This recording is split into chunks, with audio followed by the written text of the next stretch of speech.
Hello, everyone, and welcome to another webinar organized by the International Manifesto Group.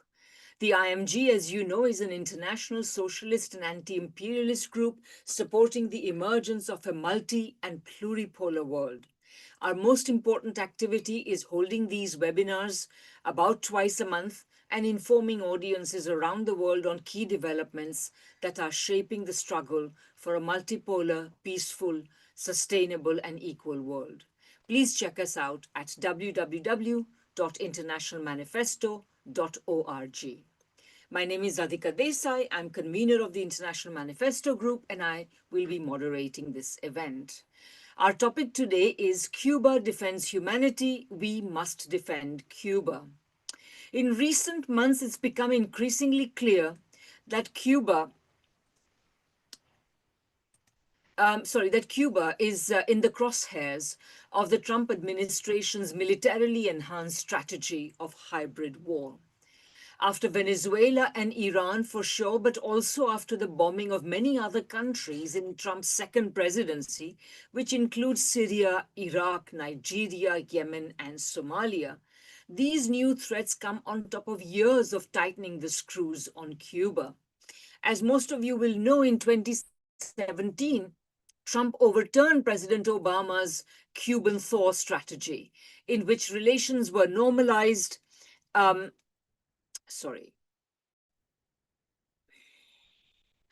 which relations were normalized, ties resumed, embassies reopened, economic relations expanded, and particularly importantly, Cuba taken off the list of state sponsors of terrorism.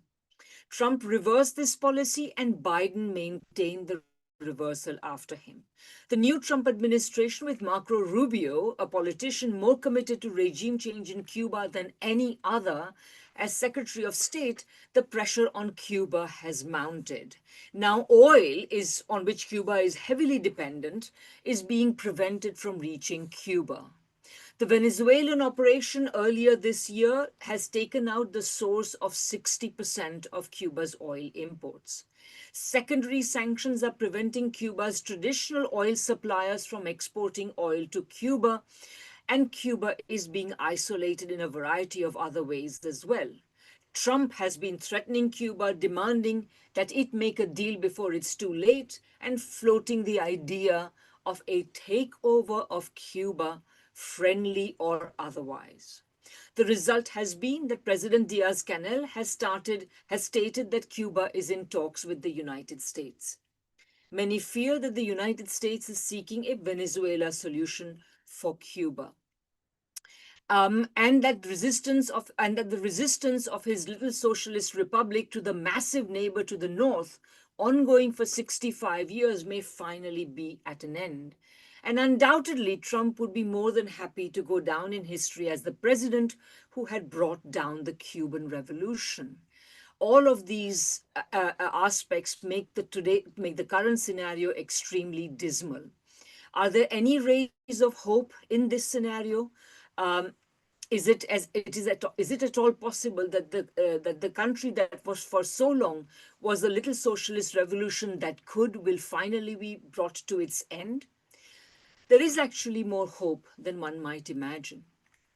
Most importantly, it appears that although under acute pressure, Cubans are determined not to give in to this pressure and to assert their sovereignty. This is being reported even in unlikely sources like The Guardian. And this makes me reflect that Cuba is perhaps the most important, the most shining example of the thesis that sanctions, while they have great many cruel effects, including deaths, are never effective in achieving their objective. So effects have to be separated from effectiveness. And that objective is to bring down the state that has been standing up to the imperialist power imposing sanctions. No target of sanctions has so far caved into this strategy. Moreover, China and Russia have recently expressed their continuing commitment to support Cuba materially and in other ways. Last but not least, Trump's recent Venezuelan intervention may contain more hope than anything else.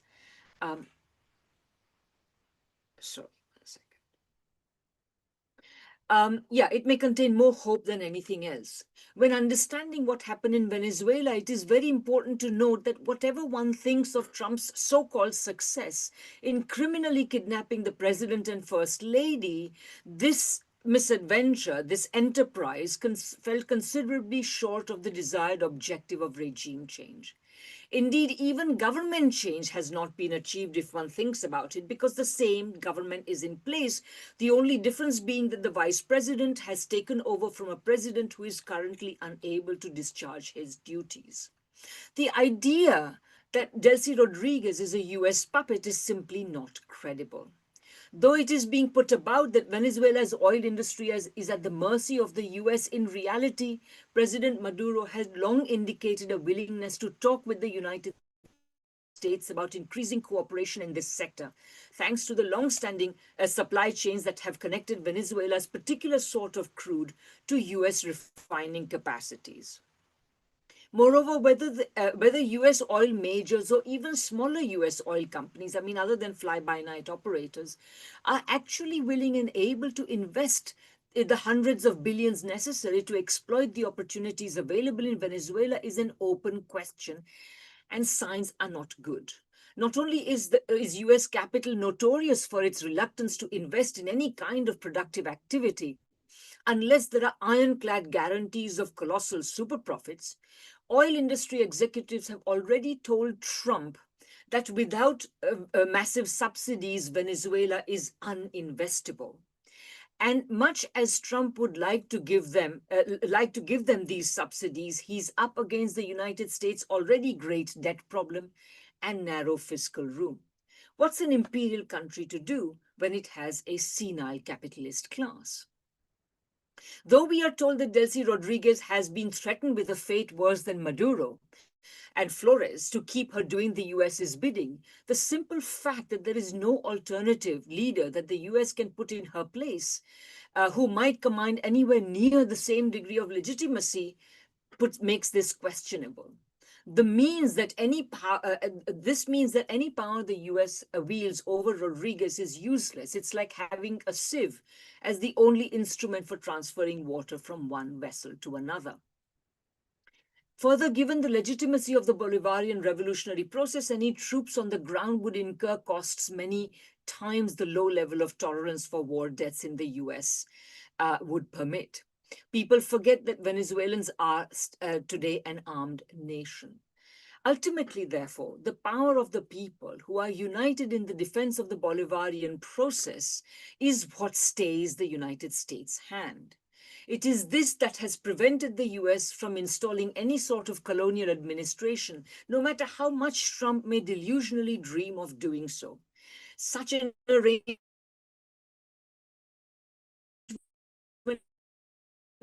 has no place in the 21st century, simply because the process of the doctrine also is more fantasy than reality. The unfolding of the Trump administration's Cuba policy is likely to be accompanied by a similar set of constraints. President Diaz-Canel's offer to talk is just that, an offer to talk, if possible negotiate, between two sovereign powers. So what is the balance between the gloom and the light? This is what this webinar is about. We have an excellent set of very knowledgeable and very committed, and I'd like in particular to thank Arnold August, who is one of our speakers, for helping put together this wonderful webinar. We have about 8 speakers. I will introduce them in turn. The speakers will speak for about 8 to 10 minutes. After they finish, we will have questions and answers.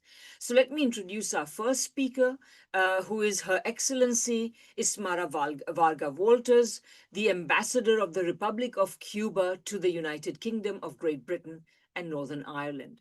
She was previously ambassador to Barbados and a diplomat at the United Nations. She was appointed to her present post in March 2024 and presented her credentials in June of that year. Since her appointment, Ambassador Vargas has visited many parts of Britain, including Wales and Scotland, in an effort to build friendship and support among solidarity organizations, trade unionists, political representatives representatives, including in the Westminster, Welsh and Scottish Parliament, and people from all walks of life. So, Your Excellency, the floor is yours. Let me ask you to unmute.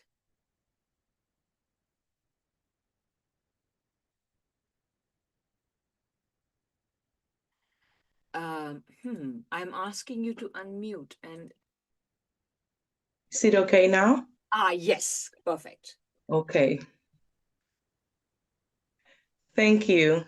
Thank you very much. We would like to start by expressing our gratitude to the International Manifesto Group for convening this vital space, and to you, Radhika, for moderating. I also want to take the opportunity to extend my deep respect to my fellow speakers joining us today and to every participant in this webinar. We are gathered here because we recognize a fundamental truth about the complex scenario of contemporary geopolitics. Economic figures are frequently manipulated to camouflage the very real impact that underlies government decisions. The very real human impact we are talking about and we are witnessing today is directly related to my country, to Cuba.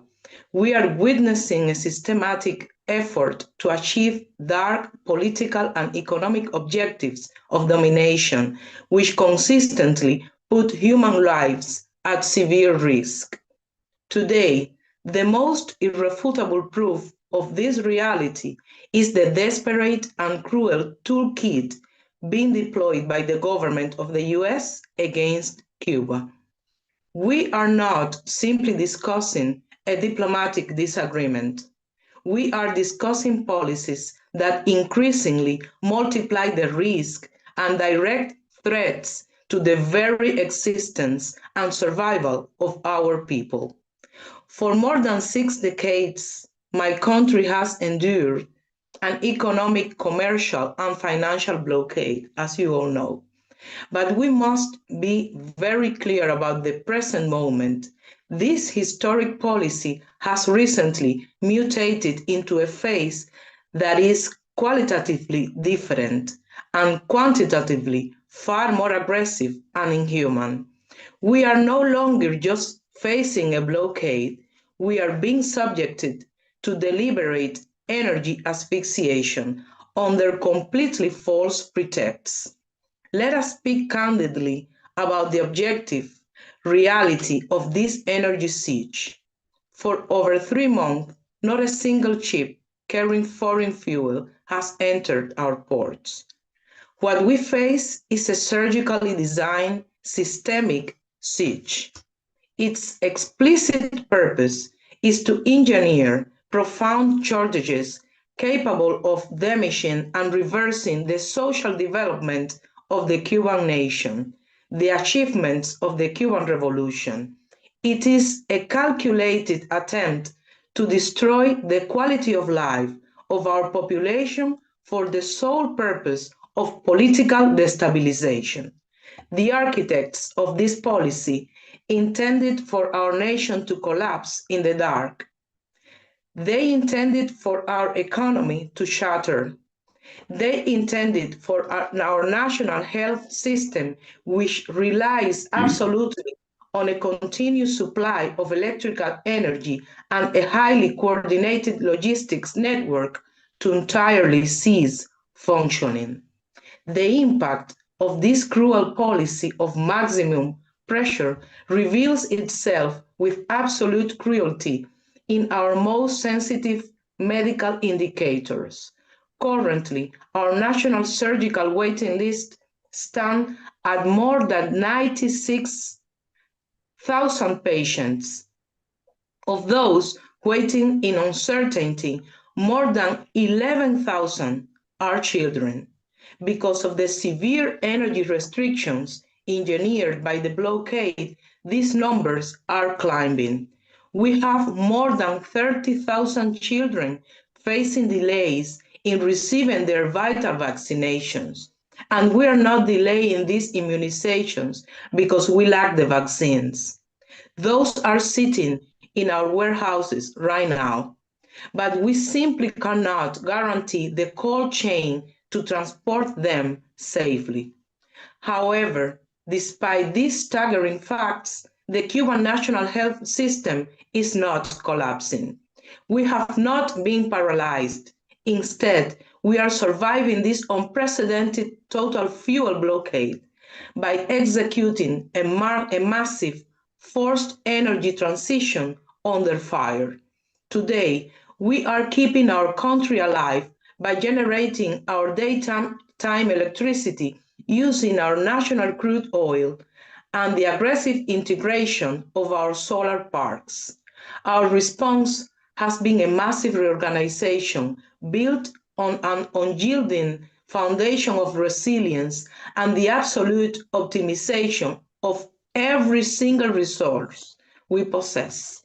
This incredible capacity to respond does not come from magic. It rests fundamentally on the supreme professionalism of Cuban human capital. In certain provinces, 85% of our specialists in neonatology reside outside the municipality where they work. Despite the severe fuel-induced transport crisis, these specialists find extraordinary, almost impossible alternatives to travel to their hospitals solely to ensure that not a single newborn child is left unprotected. That is Cuba. That is the Cuban people. We refuse to surrender.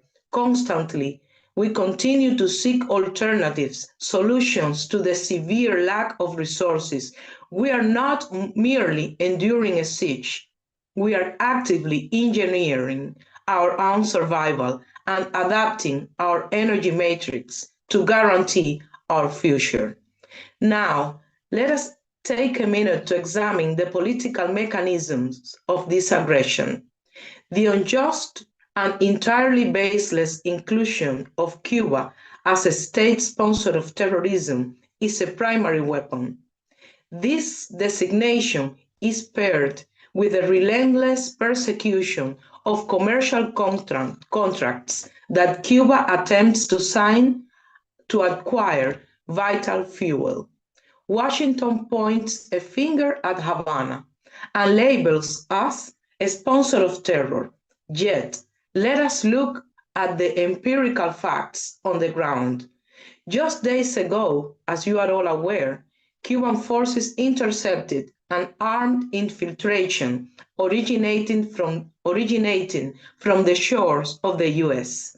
This was not a civilian vessel. It was an operation equipped with military-grade weaponry and explosives, designed to attack military units and social centers to generate chaos and fear among the Cuban population.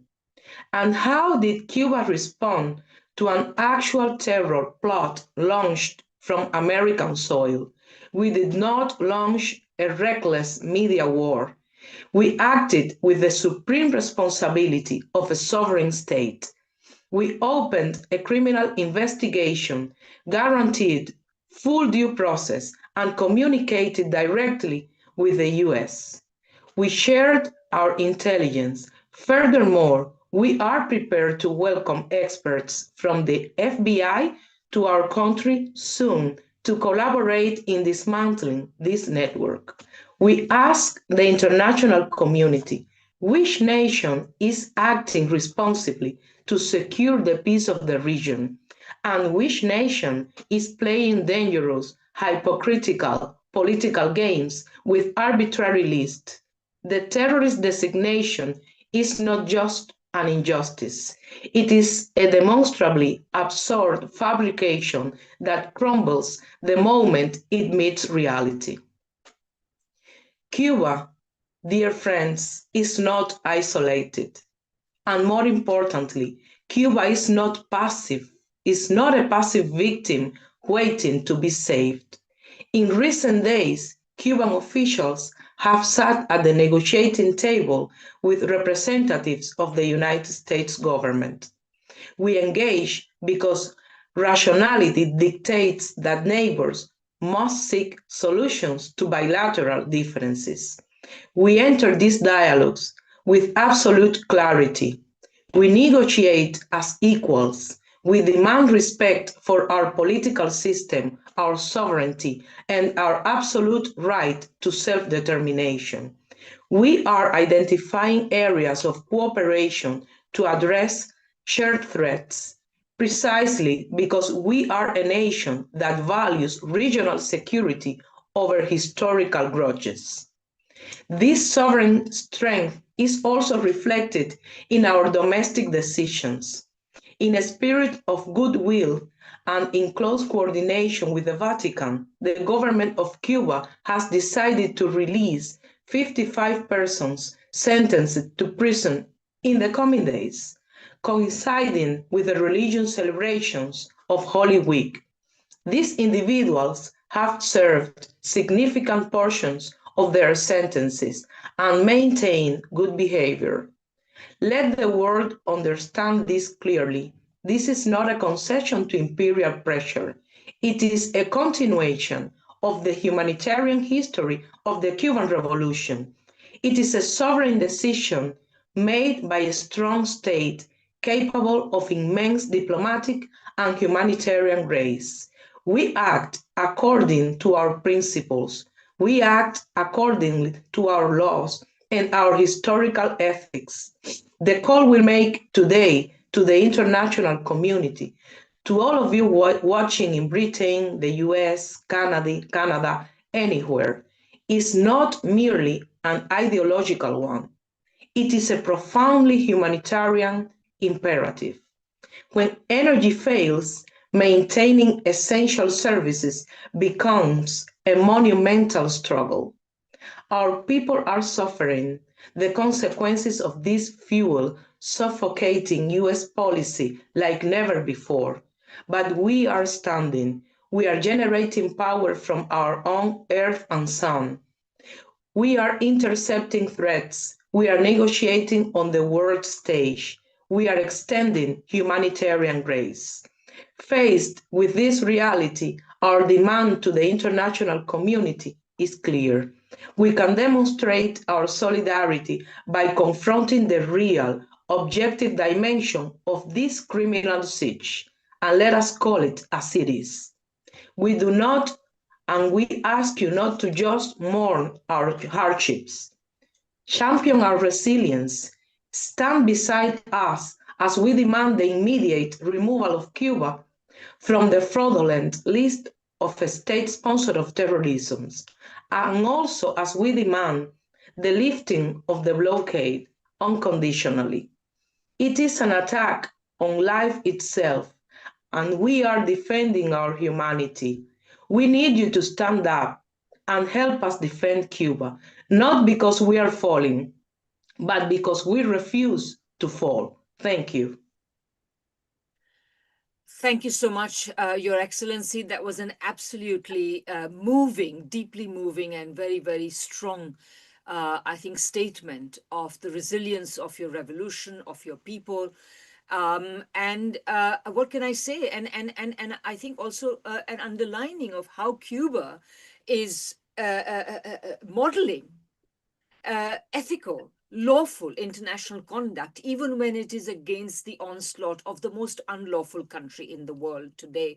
I think this is really an astonishingly amazing statement. Thank you very much for it. And I also wanted to note that, of course, at times like this, when the government itself of countries like the United States make irresponsible statement, it only encourages exactly the sort of vigilante action on the international scale that was undertaken by those people in those speedboats you intercepted, which is, whose parallel is nothing but fascist vigilantism within domestic context. So I think this is really quite an important thing to underline. So thank you very much. We will now go to our next speaker. Our next speaker is Francisco Dominguez. Francisco is a specialist on Latin America's contemporary political economy, about which he has written extensively, including on topics of the relationship between Latin America and China. He's a former refugee from Pinochet's Chile who came to the United Kingdom in 1979. And ever since, he has been involved in solidarity activities with progressive movements in Latin America. He's a member of the executive committee of the Cuba and Nicaragua Solidarity Campaigns, and he is National Secretary of the Venezuela Solidarity Campaign. He's co-author and co-editor of Right-Wing Politics in the New Latin America. Francisco, please go ahead. The floor is yours. Thank you very much, Radhika. Thank you very much, Ambassador, for that fantastic presentation, which shows the reality of the situation. Can I just start by saying that I want to express my total and absolute support to the policy of dialogue that the Cuban government has adopted, which is very responsible given the aggressiveness and violence that the Trump administration exudes. It's quite important that we actually support that line. It's totally important. The Cuban government is acting with an extraordinary degree of responsibility. So my total support and our total support for that. I think I'm going to title my presentation Humanity versus Barbarism. And I'm going to go through some of the key issues that express this title.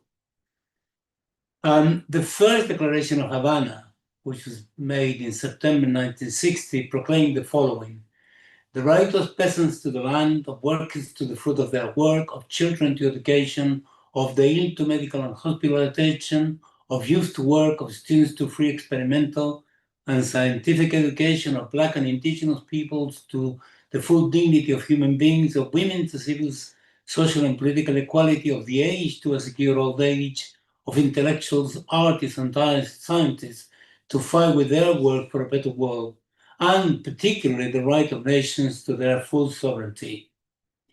That was the first statement, as it were, to express the content of the Cuban Revolution back in 1960. And it was Cuba the first country to guarantee free universal health and education to its population in Latin America. It was the first country in the global south where the daughter of a sugar and cane cutter could become a medical doctor. It is Cuba, one of the most educated countries on earth. Illiteracy was eradicated back in 1961. Cuba has 95 doctors per 10,000 inhabitants. The US has 36, and the UK only 33. In 1959, life expectancy was 62. In 2025, it was 79. In 1959, infant mortality was 7 deaths per 1,000 live births. By 2025, this figure had gone down to 8. In 1962, Cuba was declared free from polio. It is surging massively in the United States right now, thanks to the policies of the Trump administration. Between 1961 and 2020, over 124,000 Cuban health professionals have worked in over 145 countries. In collaboration with Bolivarian Venezuela, Cuba implemented Operation Miracle, 4 million operations, restoring the eyesight of as many people in Latin America, including the United States. There was a particular example. One person called Mario Teran actually went to Bolivia, to the hospital that was carrying this operation, and requested to be a patient. He was immediately accepted and was operated, and his eyesight was restored. Mario Teran was the sergeant of the Bolivian army who actually shot dead Che Guevara. That shows you the humanity of the Cuban Revolution. No vengeance whatsoever, no revenge. Cuba has saved the lives of millions of people through the internationalist missions, doctors in the world, and plenty of others, but has also contributed to save millions of lives through other internationalist actions. How many people would have been slaughtered had apartheid South Africa succeeded in Angola in 1975 or Quito Valley in 1987, had it not been for Cuba's interventions? Not only the struggle against apartheid would have been seriously set back, the death toll in human lives would have been horrific had South Africa won. As early as September 1960, in the first declaration of Havana, to repeat, Fidel Castro condemned US interventionism that invaded in some countries more than once Mexico, Nicaragua, Haiti, Santo Domingo, and Cuba, and turned Puerto Rico into an occupied country. On this, the Cuban Revolution is a continuum of the ideas and political battles against US imperialist intervention by Bolivar, Hidalgo, Juarez, San Martin, O'Higgins, Sucre, and Jose Marti, all leaders of the struggle for independence and the struggle for self-determination of Latin American countries. And with an iron logic, the first declaration also proclaimed to be the following: to be the duty of peasants, workers, intellectuals, blacks, indigenous people, young and old, and women to fight for their economic, political, and social rights. The duty of oppressed and exploited nations to fight for their liberation. The duty of each nation to make common cause with all the oppressed, colonized, exploited peoples, regardless of their location in the world or the geographical distance that may separate them. Cuba has remained completely, totally faithful to this principle. The Cuban Revolution has been in solidarity with the oppressed peoples in Africa, Asia, and Latin America, but also with advanced countries, such as during the pandemic throughout its existence. That's why some European scholars concluded correctly that Cuba is the only third world country with a foreign policy of a world power. In 1959, Cuba was a protectorate ruled by a pro-US, deeply corrupt oligarchy, where the US, and this means that were the US to be successful in ousting the revolution now, the country would be set back to worse conditions than pre-1959 Cuba. The National Security Strategy document issued by the White House on the 25th of November 2025 tells very clearly that the US endeavors to develop lethal military capacity in order to have a hemisphere, mentioning the Western Hemisphere, that remains free of hostile foreign incursions or ownership of key assets, including continued access of key strategic locations. Specifically, the aim is to deny non-hemispheric competitors the ability to position forces or other threatening capabilities, or to, and this is the key, or to all control strategically vital assets in our hemisphere. In other words, the US will assert and enforce what they call the Trump corollary to the Monroe Doctrine by military means. This corollary is a gross violation of Article 2, Clause 4 of the United Nations Charter, which prohibits the threat or use of force against any other state. It represents unilaterally US actions over authorization by the United Nations Security Council. It treats Latin American nations as subjects to US approval, but thus violating the United Nations Charter's principle of sovereign equality.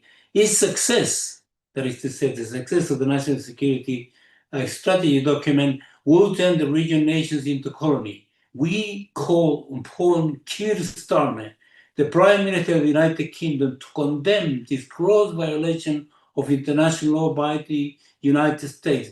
It is the constitutional, political, and moral responsibility of the UK Prime Minister to uphold the United Nations Charter, and he's not doing it. Now, we have to absolutely prioritize world solidarity with the Cuban Revolution. Were it to be crushed by Trump's aggression, the cause of progressive liberation and the right to self-determination in Latin America will suffer a heavy blow. The defeat of the struggle for humanity that Cuba so strongly symbolized would also open the wide gates to barbarism. So Cuba faces what is perhaps one of the gravest threats in its history. We demand the immediate and unconditional lifting of the criminal naval blockade and the cessation of the coercive measures against Cuba. And also, we demand the immediate and unconditional, that Cuba is immediately and unconditionally taken off the list of states sponsoring terrorism. So I conclude with this: total, absolute, and unconditional solidarity with the Cuban Revolution. beacon of anti-imperialism and international solidarity. Viva Cuba! Thank you. Thank you so much, Francisco. Viva Cuba, indeed.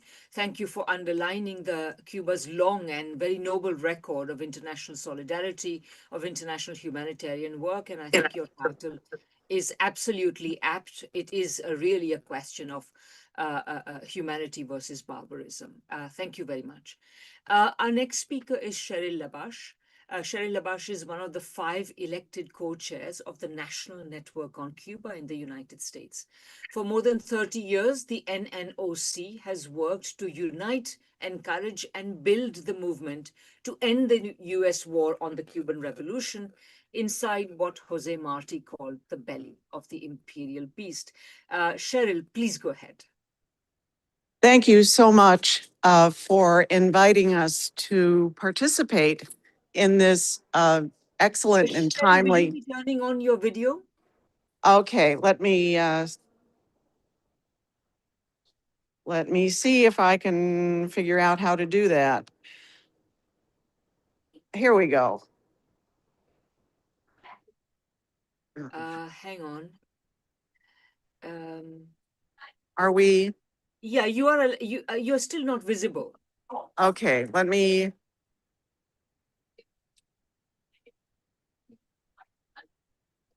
I can see me. We've got.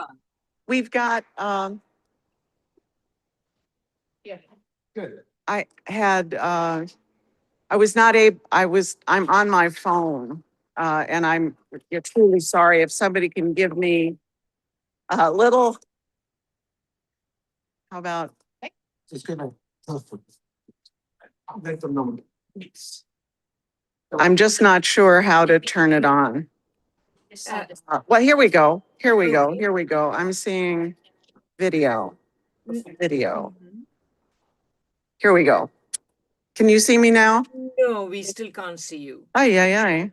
Shall I come back to you next? We'll take the next. Yes, speaker come back to me next and we'll figure this out. To sort it out. That would be great because it would be too bad if we couldn't see you. So, okay. So let me then go to our next speaker and we'll come back to Cheryl in a minute.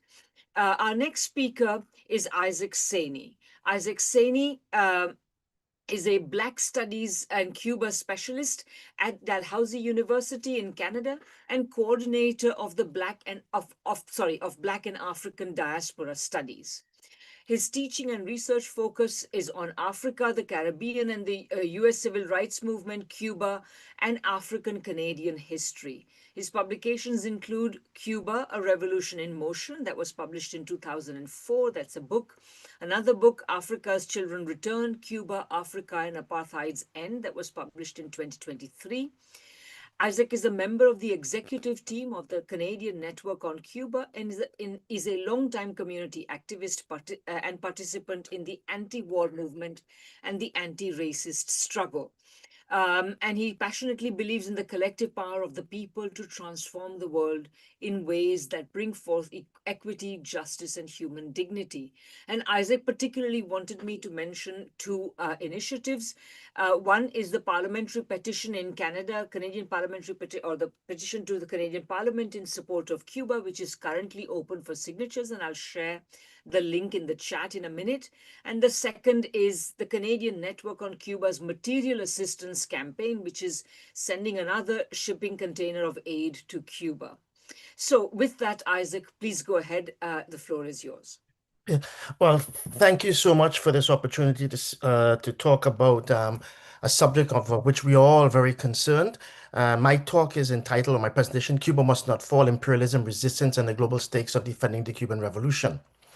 The defense of the Cuban Revolution transcends national borders, constituting a global strategic front in the fight against imperialism. Cuba's more than 6-decade resistance to the US economic war and campaign of destabilization, this more than 6 decades, its survival as a sovereign socialist project, and its unparalleled legacy of international solidarity have served as both a practical and symbolic bastion for emancipation worldwide. Crushing Cuba would represent a historic defeat for all movements seeking justice and self-determination, while preserving it is a fundamental act of internationalism to sustain the possibility of a world ordered by human dignity rather than profit and power. The struggle to defend the Cuban Revolution, to preserve Cuba's independence, sovereignty, and right to self-determination is not simply the struggle of a small Caribbean nation resisting a powerful neighbor, nor is it confined to the geographic contours of Cuba.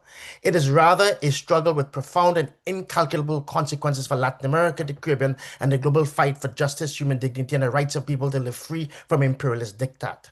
What is at stake in Cuba has never been merely about Cuba itself. The fate of the Cuban Revolution is inseparable from the broader historical contest between domination and emancipation, between empire and sovereignty, between a world ordered by profit and power and one grounded in human need and collective dignity.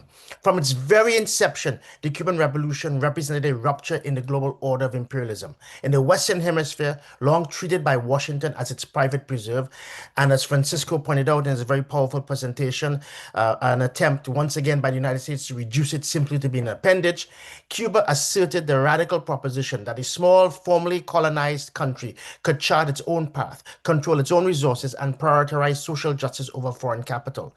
That defiance, more than any specific policy or alliance, has been the enduring crime of the Cuban Revolution. The relentless hostility directed at Cuba for over 6 decades, economic warfare, political isolation, or the attempted political isolation, sabotage, terrorism, and ideological assault cannot be understood as a response to cannot be understood as response to Cuban actions alone. It is a warning aimed at the rest of the global South of the price of disobedience. Cuba is the unforgivable revolution, just as Haiti was the unforgivable revolution. In 1991, amid the collapse of the Eastern Bloc and the triumphalism declarations of the end of history, Fidel Castro offered a stark and prescient assessment of the moment, and I quote, "Now international means defending and preserving the Cuban Revolution. To defend this trench, this bastion of socialism, is the greatest service we can offer to humanity." End of quote. This was not a rhetorical flourish. It was a strategic and moral diagnosis of a new global conjuncture. With the socialist camp dismantled and neoliberalism ascendant, the survival of the Cuban Revolution itself became an act of internationalism, an objective barrier against the unchallenged expansion of imperial power and market fundamentalism. 3 years later, on November 25, 1994, Fidel sharpened this argument in his closing speech to the World Conference in solidarity with Cuba, and I quote, "We understand what it would mean for the progressive forces, for all the revolutionary forces, for all the lovers of peace and justice in the world if the United States succeeded in crushing the Cuban Revolution." He then declared, "And because of this, we would consider defending the Cuban Revolution along with you to be our most sacred duty, even at the cost of death." End of quote. These words captured a truth often obscured in mainstream discourse. The destruction of the Cuban Revolution would not be a neutral event. It would be a historic defeat for all those struggling against exploitation, racism, militarism, and imperial domination. History offers powerful confirmation of this insight. Just as the existence of the Russian Revolution in 1991 ignited revolutionary movements and anti-colonial struggles across Europe, Asia, Africa, and Latin America, the Cuban Revolution has functioned as an objective force against imperialism since 1959.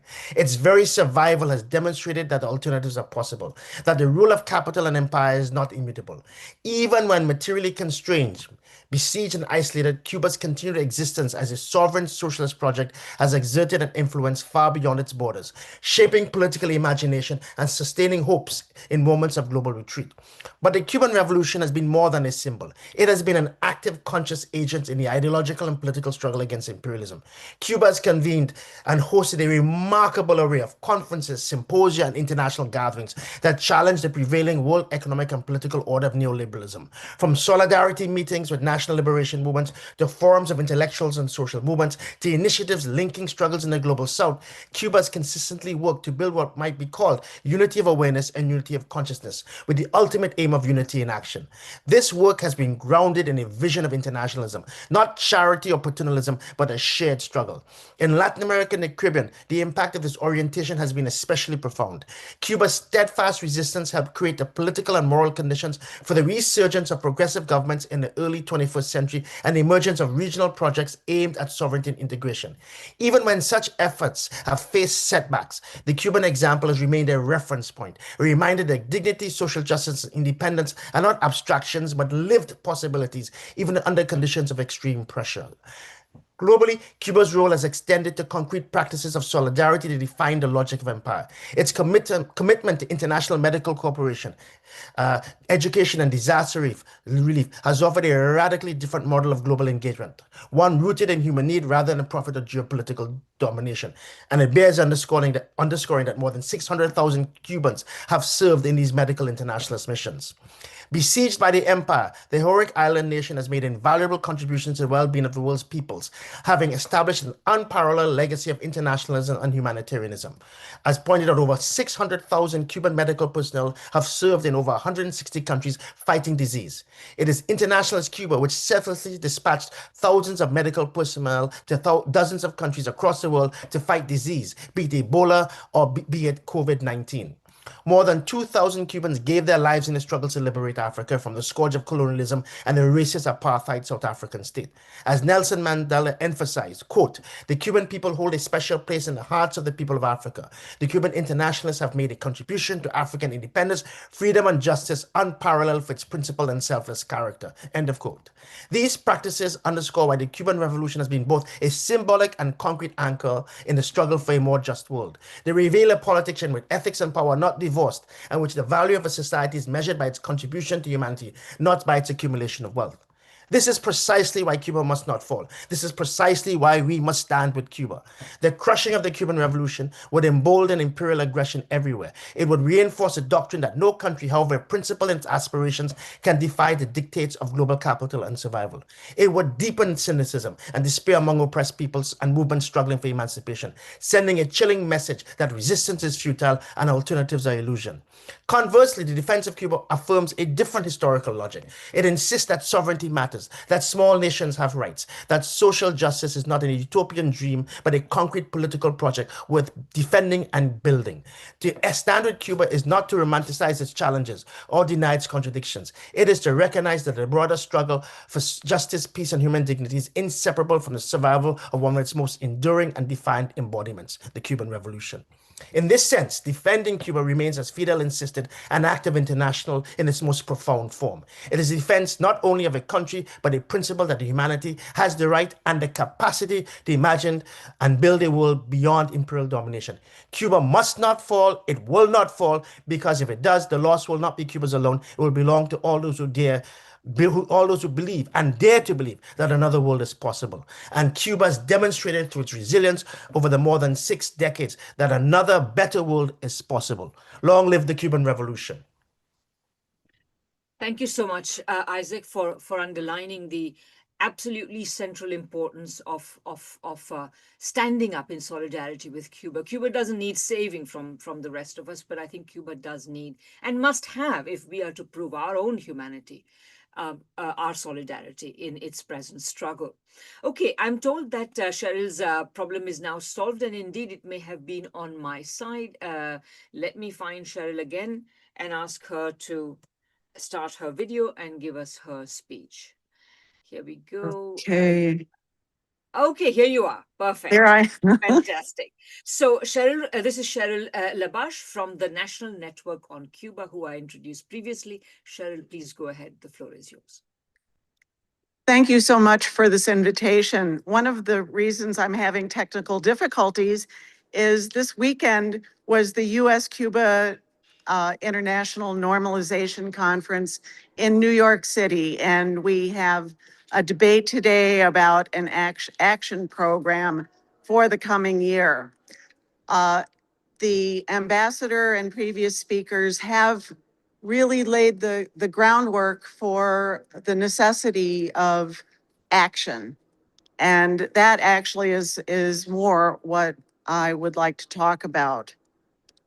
We've done all of these things. We've had conferences, we've had webinars like this one that are very important and educational, but we have to find a way of really impacting the powers that be. We have the international crisis now that is faced with the war, imperialist war, aggressive war against Iran, the kidnapping of President Maduro and first combatant Celia Flores, really highlight the fact that this is a very complicated time, and it's a complicated time that also offers us more opportunities to pressure here in the United States, to pressure the United States government to build and show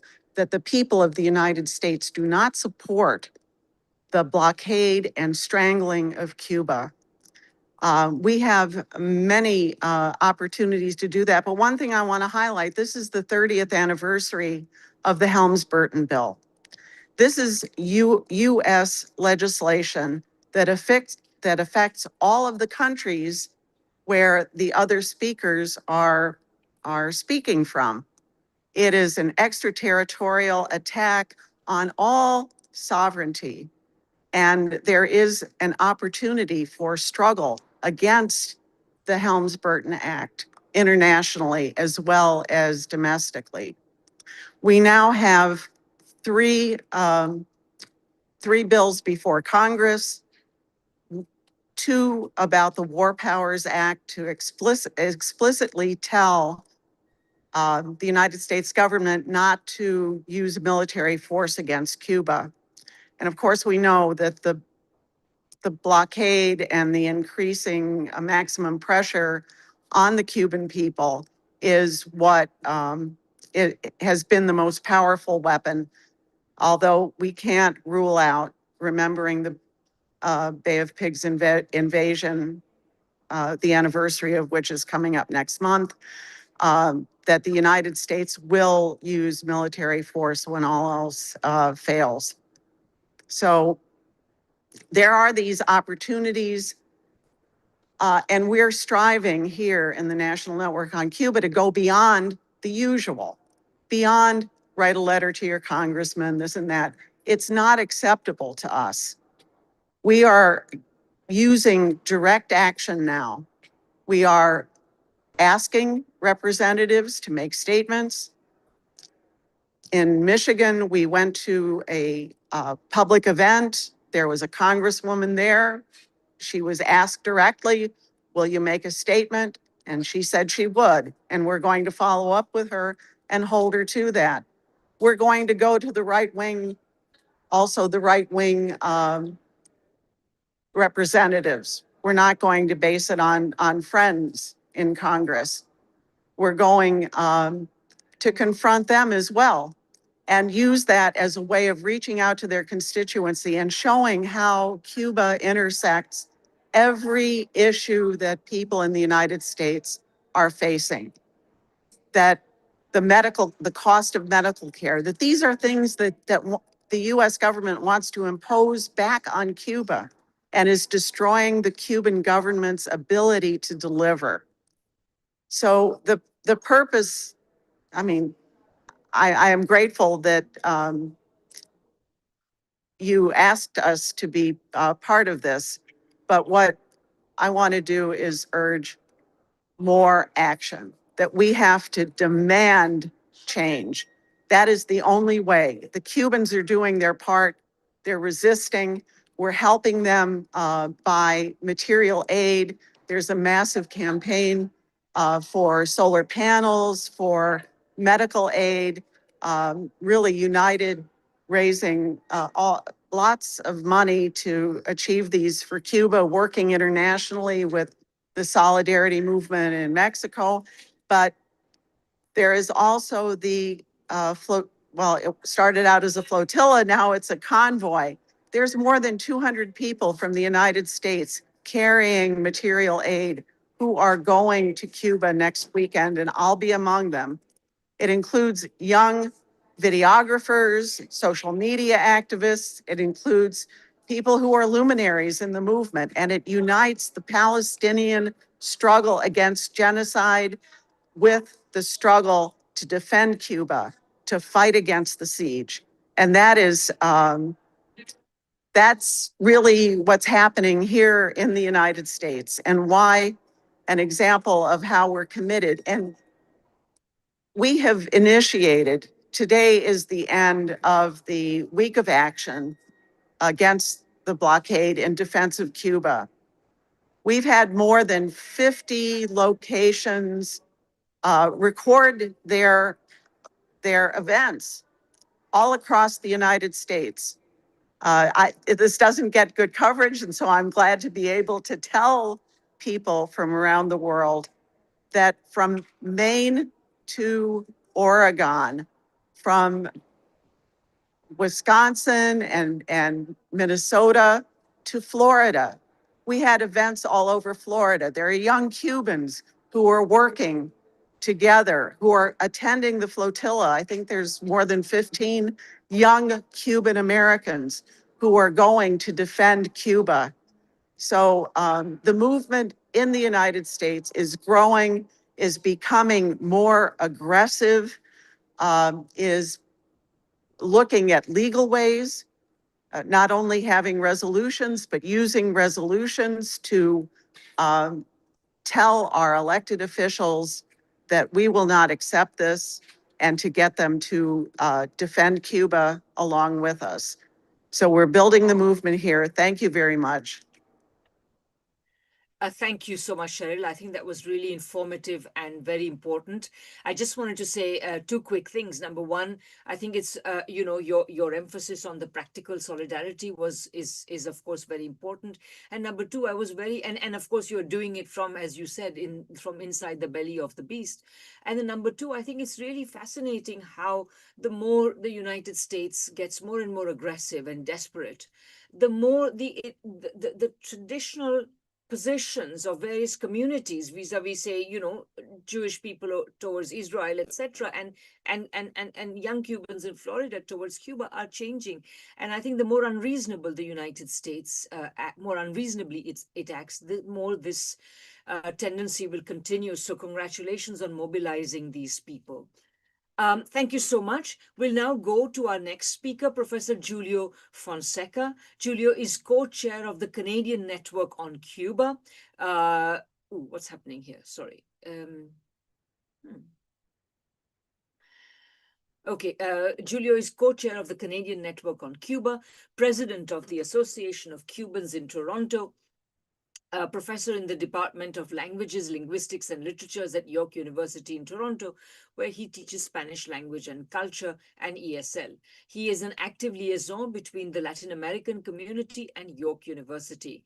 CNC has an ongoing campaign to raise funds to send generators to and food to Cuba, and you can contribute to that by donating to the donating or writing to donate@canadiannetworkoncuba.ca. I'm going to share that in the chat. Julio, please go ahead. The floor is yours. Okay, thank you very much. Let me clarify that about the donations. This is for e-transfer. So we're receiving donations at that email address to raise funds to pay for the containers, buy generators and food that we are sending. So in the last 3 months, we have sent 3 containers with generators, mattresses, food, medical supplies, etc. And we are sending 1 more by the end of this month. Well, first of all, thank you very much to the International Manifesto group for standing up for Cuba today. Thank you to all the participants and to Ambassador Ismara in the UK. Thank you very much for your message of hope and resistance. I don't want to repeat myself. Everybody has said it.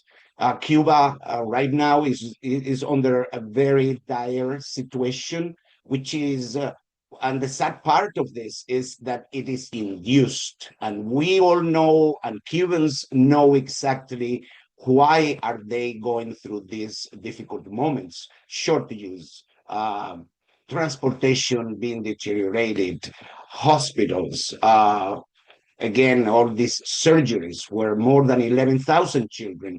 Why blame the children? Why discharge all this wrath on the innocent people, the innocent population of Cuba, which has resisted heroically for 67 years this unconventional war of the United States as a collective punishment to punish the Cuban population for defending its right to self-determination. This is against, as we all know, this is against international law. Trying to starve a population into submission, using hunger as a tool to submit a whole population is illegal, it's inhumane, and it is against the law. We call on the United States government to lift this blockade immediately, to stop the suffering of the Cuban people and the Cuban families.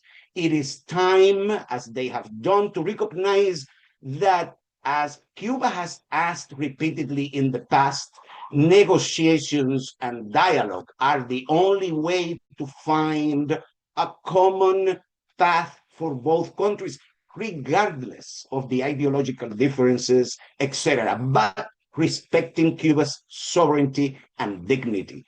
So thank you, all of you, for supporting the just cause of Cuba. You can make donations. It is true that you cannot sign, if you're not Canadian, the petition, but you can make donations and help us help the people of Cuba, because we are actually working on it. We are sending much needed supplies to Cuba right now. Abajo el bloqueo y que viva Cuba libre. Thank you very much. Indeed, Viva Cuba Libre. Thank you so much, Julio, for keeping it short, sweet, and extremely practical and urgent. Our next speaker is Helen Yaffe. Helen Yaffe is professor of Latin American political economy at the University of Glasgow. Since 1995, she has spent time staying and working in Cuba and active in the solidarity movement. She's author of We Are Cuba: How a Revolutionary People Survived in a Post-Soviet World, and Che Guevara, The Economics of Revolution. She's co-host of the Cuba Analysis podcast. Helen, please go ahead. And let me make sure that you can unmute.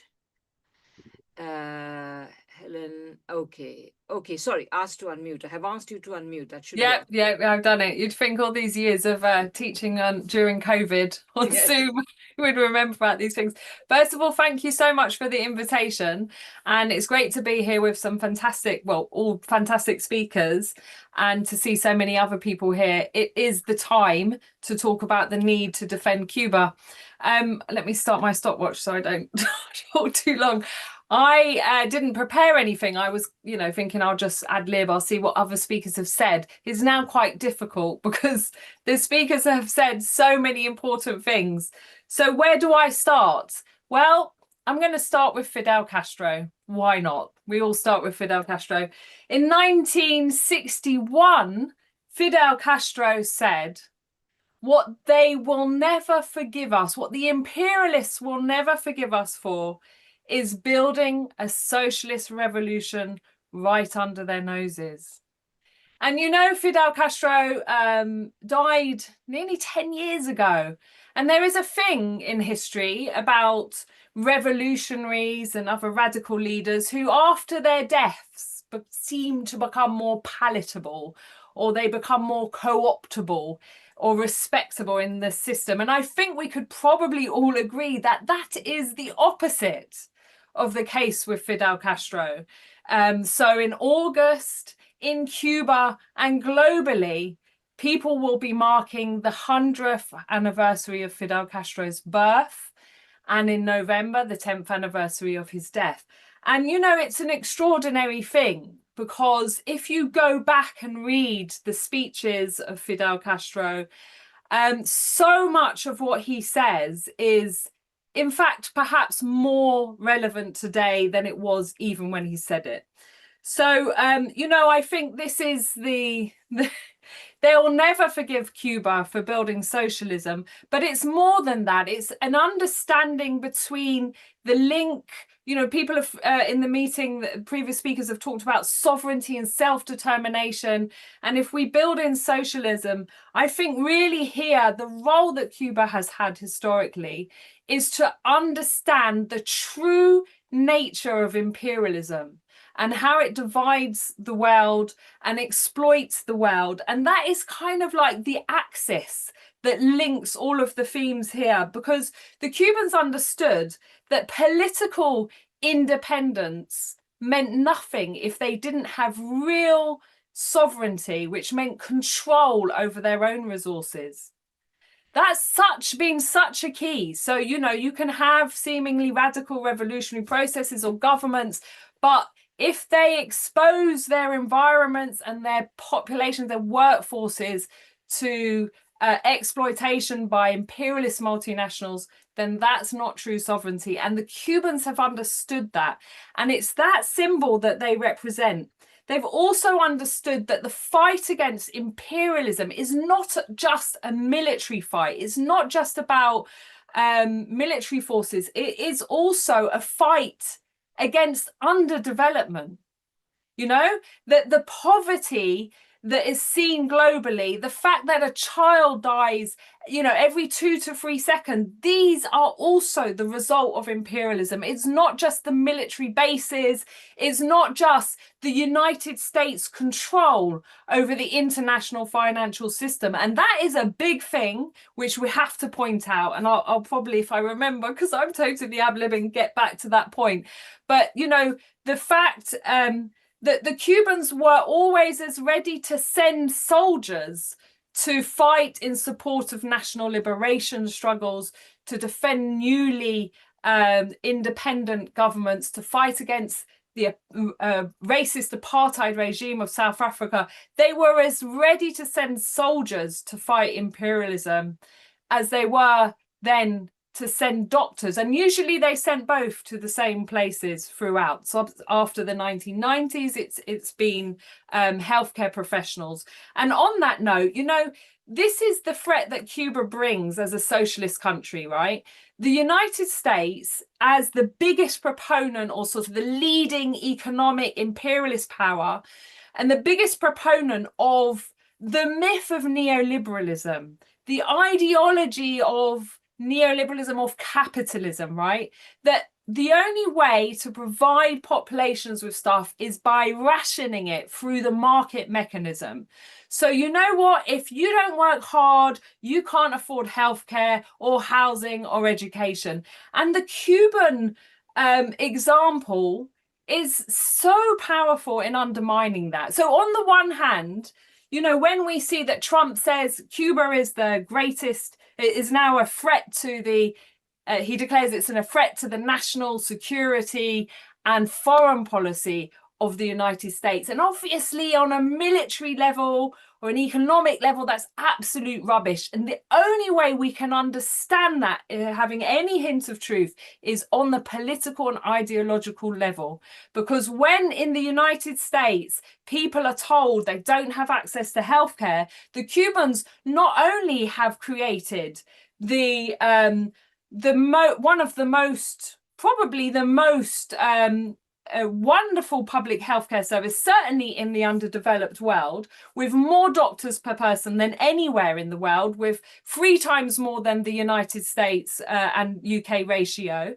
And they've done it from a position of underdevelopment, under imperialism, under the United States blockade.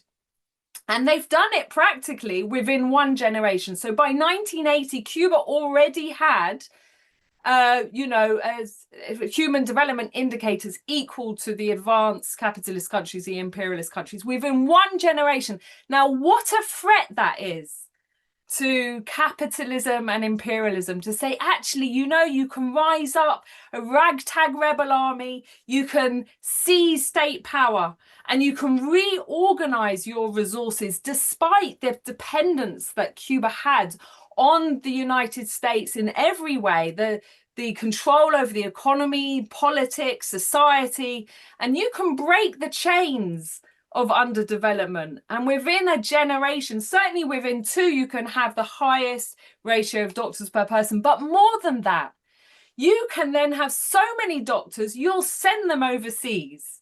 Yeah, so, you know, most of us here will know, I don't need to tell you that something like 600,000 Cuban healthcare professionals have gone to work and provided healthcare that was always free at the point of delivery. So the patient never paid, right? Even where there's a contract and there's some payment between the governments or a third sector party. And you know, we now this program, this internationalism is under attack from the United States. It's one of the elements of the campaign of regime change currently being pursued, particularly by Marco Rubio, vile man that he is. And you know, they can't say, well, we want you to stop accepting Cuban doctors and we don't care if your patients die, which is the truth. They have to build up some propaganda, some misinformation around it. So they say, oh, these Cubans are slaves and this is human trafficking. But, you know, actually, if you look at the contribution that Cuba has made to the global South and its development, right? And this hasn't been done really because it's censored, it's ignored, it's not in the official data.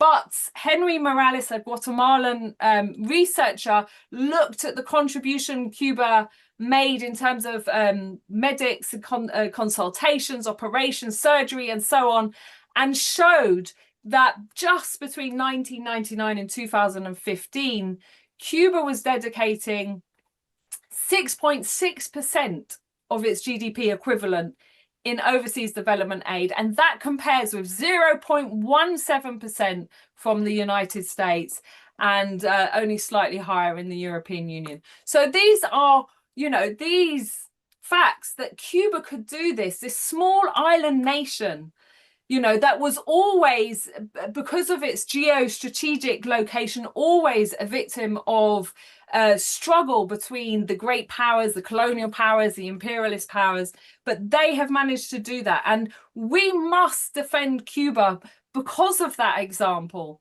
but we must also defend Cuba because there are literally millions of people whose lives will be jeopardized if the Cuban Revolution is overthrown and those medics are withdrawn, as we're seeing now in the Caribbean, as we're seeing in countries in Latin America, where their leaderships have given into the bullying, right, of you know, the imperialist countries. And we must, wherever we're from, we must fight that and demand that. I just want to say a last thing, because I know I'm coming up to my 10 minutes, about someone mentioned the 30th, Cheryl, you mentioned the 30th anniversary of the Helms-Burton Act and the absolutely extraterritorial character that it's brought to the US blockade. And I'm going to say something which I don't know what the ambassador will think about this. She may or may not agree, but Cuba could survive with the US blockade if it really was an embargo and it was a bilateral issue. If all it meant is that Cuba couldn't trade with the United States, then Cuba coped for decades. Not only did it survive, it prospered, and it built those kind of amazing achievements that I talked about. What is suffocating Cuba is the way that the rest of the world has played along with the US. It has broken its own rules and legislations. It has violated its own constitutions and laws to implement US sanctions, which they only have the jurisdiction to implement against US citizens and US entities. They violated their own constitutions by implementing them against people in Europe, Britain, and all around the world. So while we used to talk about, oh, the activists in the United States, they're the ones who are responsible for building a movement to defend, actually, we're all responsible because we have all allowed our own governments to you know, to play this game with the United States. They're all complicit. We must demand that the legislation which exists, and if you want information, I can send you the actual legal names and so on, but to demand that the legislation which protects us from the US sanctions, I'm winding up now, is not applied, and, you know, let Cuba live. Thank you. Thank you so much, Helen. That was just so energizing and fantastic. I have to tell you, I just want to say three things very quickly. Number one, thank you for underlining the fact that the world should not be isolating Cuba. They should be isolating the United States. And number two, I think that, thank you also for underlining that anti-imperialism is centrally about development, and Cuba showed how you could do it from such meager resources. Thank you for that. And finally, let me say, I hope that every revolution has defenders like you, because if they do, then they're going to last forever. Okay. As penultimate speaker is Arnold August. Arnold is an award-winning journalist and author of Democracy in Cuba, the 1997-98 elections. Another book of his is Cuba and Its Neighbors, Democracy in Motion. Third yet is Cuba-US Relations, Obama and Beyond. And finally, he has a book in Spanish called Fidel Castro, La Vision de un Canadiens. And its English version is provisionally entitled Analysis of Fidel Castro, Pierre Trudeau, the US, Canada, Cuba Triangle, and China. Arnold was invited last October by the Canada-Cuba Parliamentary Friendship Group and the Cuban Embassy in Ottawa to present this book, which he did. And his most recent publication is a book chapter on Xinjiang, or Tibet, Leap from Serfdom to Socialism with Chinese Characteristics. So Arnold, and I should say that Arnold also very helpfully, or rather very importantly, helped us to put together this webinar. Arnold, please go ahead. The floor is yours. Thank you, Radhika, Her Excellency, and all other speakers. And I'm also noticed we have a very good attendance online today. It's very encouraging because everyone did quite a lot of work. I would like to concentrate on one point, if I may, the issue of regime change, the controversy of regime change fomented by Donald Trump, whether it's being pacific or violent. On March 13th, 2026, President Miguel Diaz-Canel made an important speech to the press and to the international public, in which he pointed out, aside from how they are dealing in their difficult circumstances with the shortage of fuel, no fuel, he mentioned, has reached Cuba for over 3 months. For example, making sure that the homes of children who are very sick and need air conditioning to survive, that these homes are given solar energy. He then spent a considerable amount of time explaining that, yes, it is true, Cuba is in conversations with the United States of America regarding international situation. Now, one has to distinguish, in my view, between discussion and dialogue on the one hand and negotiations on the other hand. It's not quite the same thing. For example, if we take the 2014 example of the secret negotiations that took place between Cuba and the United States in Ottawa, helped by the conservative government, there was a secret discussions that took place that later took the form of actual negotiations and give and take from each side. For example, what the Cubans insisted on, and we see from hindsight the importance of it. We will not have any agreement unless we get the rest of the Cuban Five back in Montreal. I'm sorry, back in Havana. And that is what happened. Now, the important thing is, of course, Cuba had to give up certain things, for example, in this negotiation, for example, agreeing that Obama would have the right to address the Cuban audience on live TV, on a popular TV show, as well as address directly the Cuban audience with regards to any subjects which he considered to be important. But this took place, and it opened up what is known as the thaw. Now, in this discussion that Miguel Diaz-Canel carried out, he put a lot of emphasis on dialogue with the United States. Now, the very next day, on March 14th, the night of March 14th, March 15th, what happened? These riots took place in Moron. I don't think it was an accident. Now, Moron is a very small town of 70,000 people, very closely linked to the tourism in that area.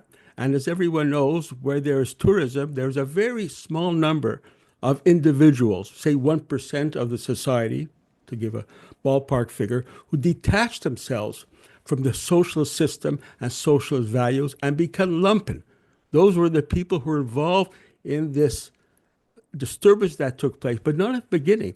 At the beginning, according to official sources, people gathered to protest the problem of lack of energy blackouts, as well as the lack of food accessible.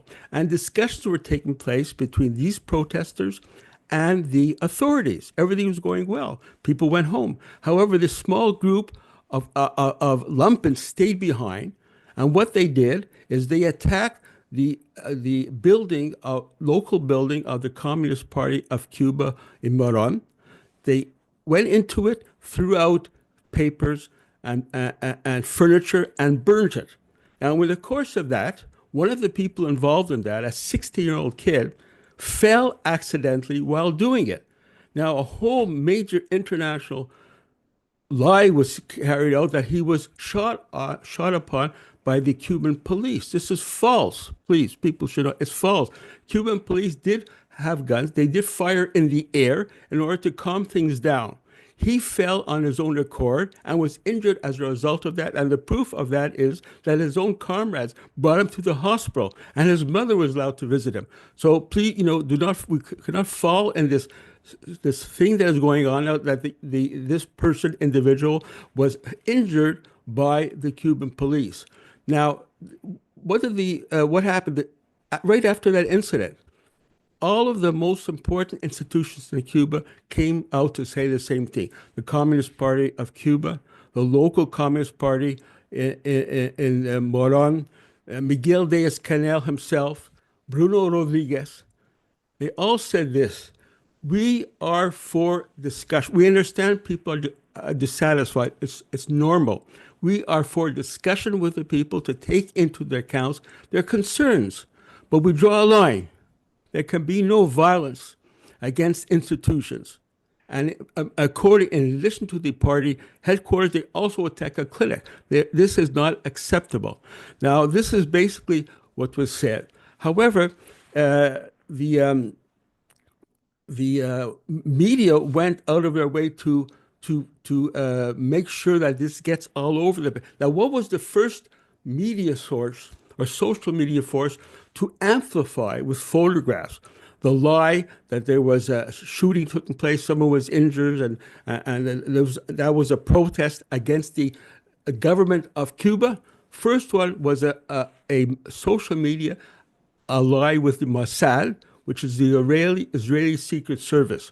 I also noticed that the American ambassador to Cuba, Mr. Hammer, he immediately went online to say, oh, yes, I met with those people in Moron when I was there in January. I hope they're okay, so people could reach their own conclusions.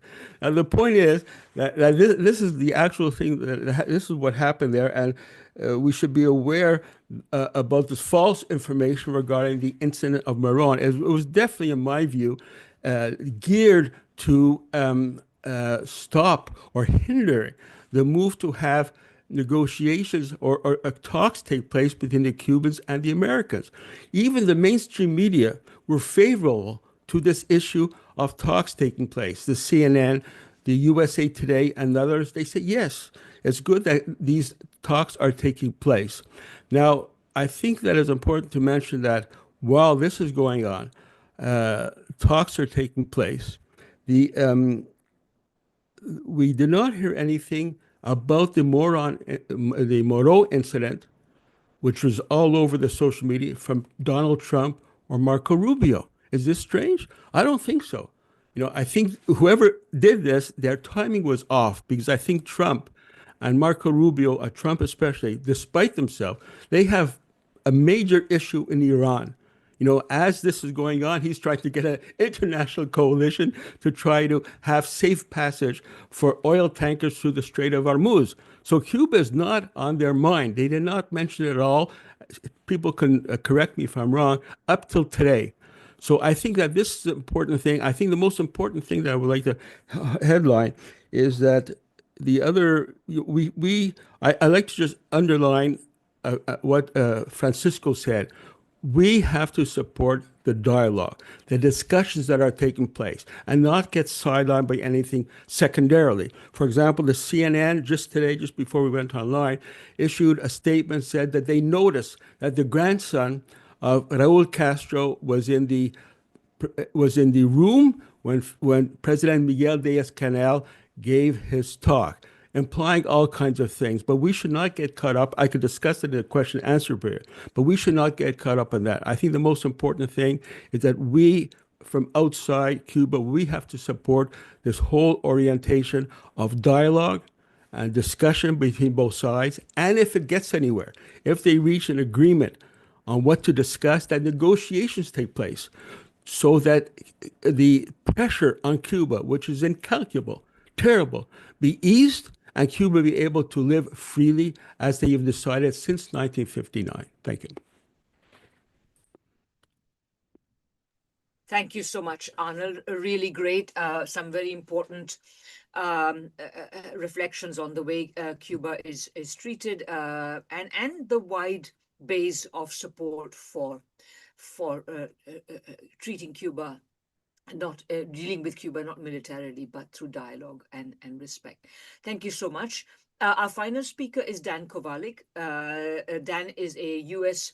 labor and human rights lawyer. He'll be known to many of you, and he's currently, very interestingly, the lawyer in the United States for Colombian President Gustavo Petro. Dan, please go ahead. I hope you can unmute yourself. Okay, I'm asking you to unmute. Hopefully you can do so now. Hello. Okay. Good afternoon to some, good evening to others. I'm very happy to be here. What I'd like to say is that I believe the attack on Cuba that is happening now, and frankly that has happened since the revolution of 1959, it really is an attack on solidarity itself. The type of solidarity that Cuba shows to the rest of the world and within Cuba itself, to its own people, is anathema to Western capitalism. And I think that is the big issue here. They need to wipe out the last vestiges of solidarity in the world. And by the way, I think that's partly what's happening in the Middle East too. There you don't have post-capitalist socialist societies, but you have traditional societies that have a lot of solidarity within churches and mosques and whatnot. And again, I believe those are anathema to capitalism, which cannot abide by other models of living. But Cuba represents, I think, the most bright star of solidarity. In fact, in my own life, I'll just say Cuba really changed my life. It made me a revolutionary. I remember I went to Nicaragua when I was 19 years old. It was in 1987, and I was a very naive young man, and I still was influenced by the propaganda of the Reagan administration. And when I was there, I asked some Nicaraguans, I said, are you afraid they're going to, you're going to get Cubanized? That's what they were saying, that Cuba was trying to Cubanize or take over Nicaragua. And the Nicaraguans I talked to said, well, they've sent teachers and doctors to help us. Why are we concerned with that? They're our brothers and sisters. And that made a huge impact on me. And I began to study then the Cuban Revolution and what it did from its very beginnings. The first country that Cuba helped out was Algeria, actually, after the Algerian Revolution in the 60s. And at that time, Fidel Castro said it was like a beggar helping out another poor person, right? Because Cuba was itself under attack at that time and struggling. And yet it had the wherewithal to help Algeria. And I think, what Cuba has done, particularly for Africa, is something that very few, certainly Americans, know, and very few people in the West. It's probably one of the greatest stories never told, right? That Cuba sent its own troops to Angola to fight the U.S. backed UNITA forces there. It helped to liberate Namibia, which had been occupied by South Africa for decades. It helped to liberate all what they called the frontline states at that time that bordered South Africa.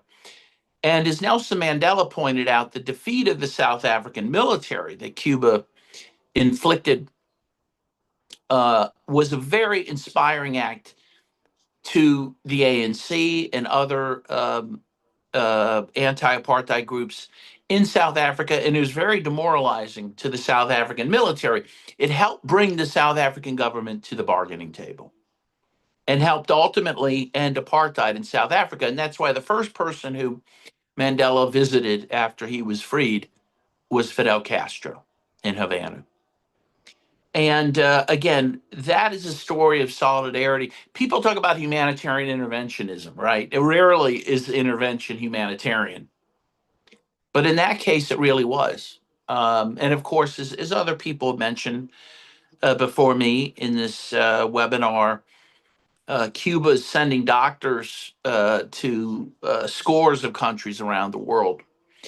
Has been incredibly inspiring. Even the New York Times admitted that Cuba, along with Venezuela, was the frontline fighters against cholera in Haiti. Cuba was the frontline fighter against Ebola in Africa.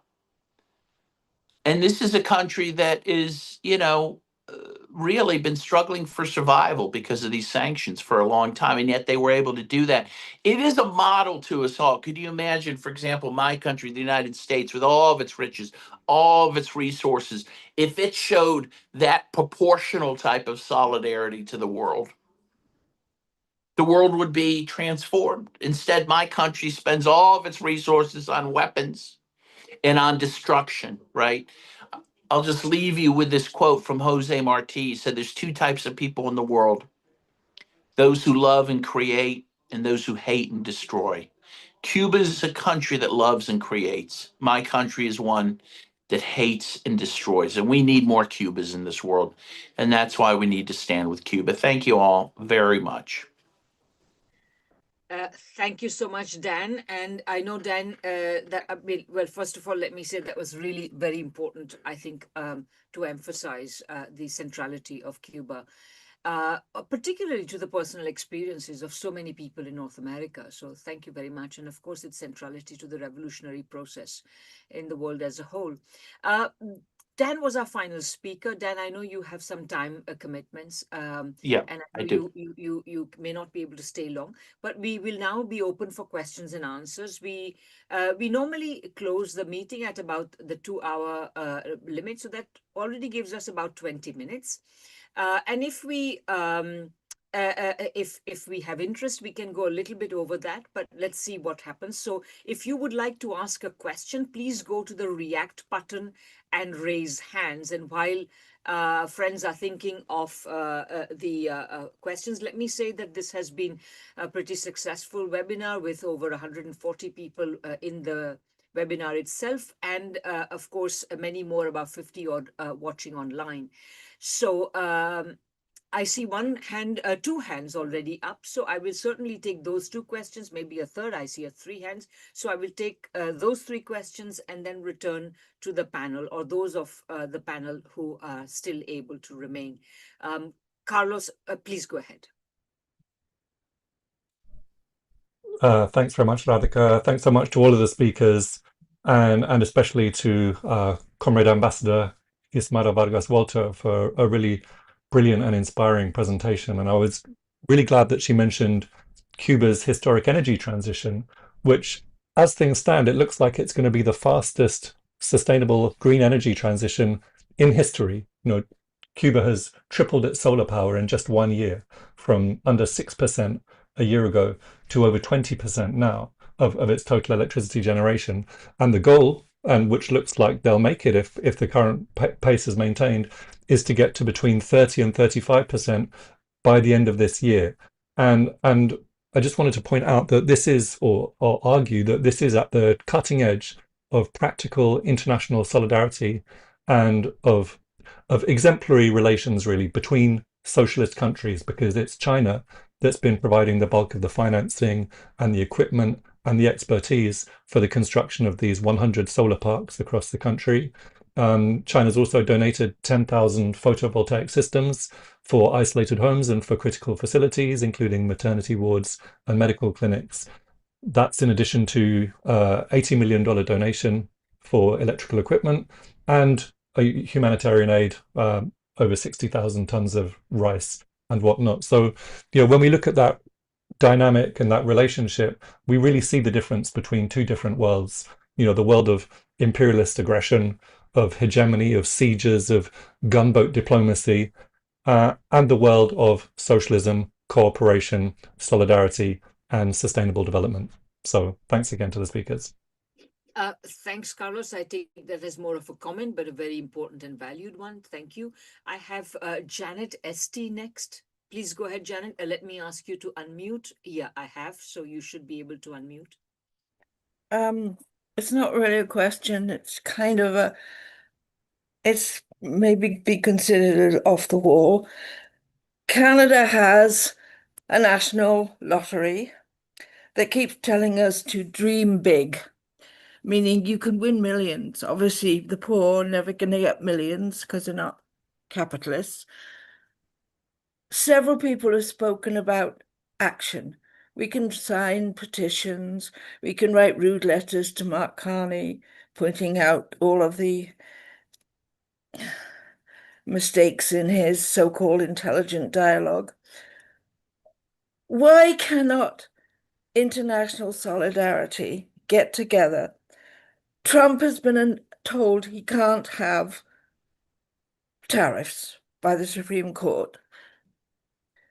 Russia, he has lifted sanctions on Russia for boats or ships, whatever they're called, that are already at sea. Why cannot international solidarity, and I know it's maybe a crazy idea, why cannot international solidarity, and many solidarity people are not poor, they're relatively wealthy, why can't we rent a Russian oil ship and send it to Cuba? He said there are no sanctions. There are ghosts, or whatever they call them, shadow ships on the sea. He said those can go. They're full of oil. Cuba right now really desperately needs oil. Solar power, yes, it's great. And yes, it's been increased Thank from you, 6% Janet. to I think 20%. we get the point. I think we get the point. It's a good question, and we get the point. So thank you very much. I'd like next to go to Cuba ABC. Please go ahead. Good morning, everyone. This is David Barlavi. As a lifelong socialist, I was kind of disappointed in myself that I only went to Cuba about 4 years ago for the first time. But boy, did I fall in love with Cuba. Boy, did I fall in love with Cuba. And since then, I've been back 8 times. And I started my company because I believe we can save Cuba and we can help protect Cuba by having Americans go there as tourists. There's a lot of misperception. There's a lot of misinformation about Cuba. And the only way to alleviate that is to talk to people and get them to take one vacation to Cuba, just one time, go there for 1 week and really see the people, experience the culture, see how the government really takes care of its people. And slowly but surely, I think we can have more and more voices in America that will speak up for Cuba, which is very, very important. That's just my 2 cents worth.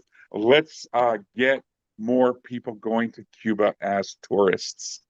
Viva Cuba! Great. Thank you very much. And since there is only one more question, I will take Kim Eng's question and then Kim Eng's question and then return to the speakers. Kim Eng, please go ahead.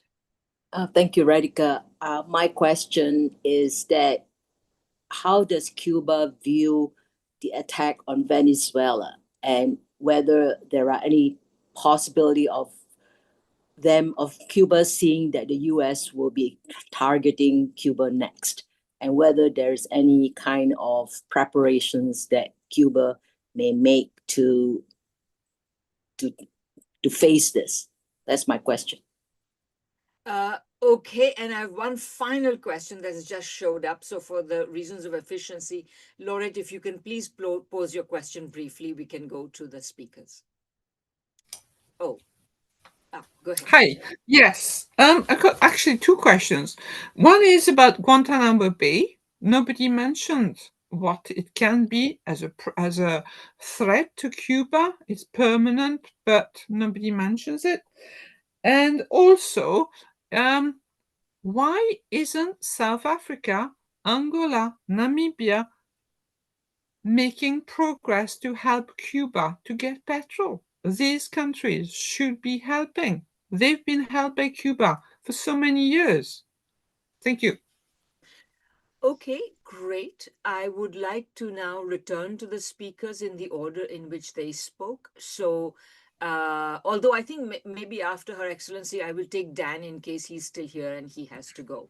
So, Your Excellency, please, any comments that you have on any of the questions that you wish to respond to? You don't have to respond to any or all of them. And secondly, any comments you have on what some of the other speakers said? Thank you. Thank you very much. We are very grateful for the session, and it's been indeed very inspiring. Many have been said and different perspectives have been shared. And the fact that we have a coincidence, we have a common ground on the need on continue supporting Cuba and the need of continuing demanding the lifting of the blockade and the removal of Cuba from the list of so-called state sponsor of terrorism, it's amazing. It speaks about also the need of for action, and many initiatives are taking place right now. Some have been mentioned coming from Canada, also from the United Kingdom at the UK Parliament. There is an early day motion which already has gathered more than 70 signatures from members of Westminster from different parties, and that is also a very important initiative from the solidarity movement in the UK as well. We have received an incredible support with 5 consignments, containers with medical aid as a result of an amazing campaign called the Cuba Vive Medical Appeal by the Cuba Solidarity Campaign. And most recently, a shipment with food, which is right now on its way to Cuba. And there are other initiatives. My colleague Pablo Ginarte, First Secretary for Political Affairs at the Embassy, has kindly shared some of those initiatives here in the UK, including the one that is being organized by our dear comrade, Helen Yaffe. There is a tremendous movement of solidarity here, and we believe that is the direct response for the coherence of Cuba over the years, and for the way Cuba has been respectful, for the way Cuba has extended its solidarity to any country, any nation in need. So right now, we just want to leave it like that. and reiterate our gratitude for every single expression of solidarity, every single initiative across the world that is supporting Cuba in this very difficult moment. So thank you.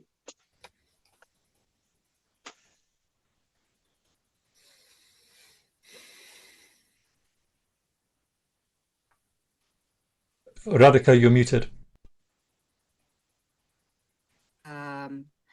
I'm trying to remember who the second speaker was. Sorry, I've lost my list here. I think it was Francisco, of course. Francisco, you're next. And I'll find my list now.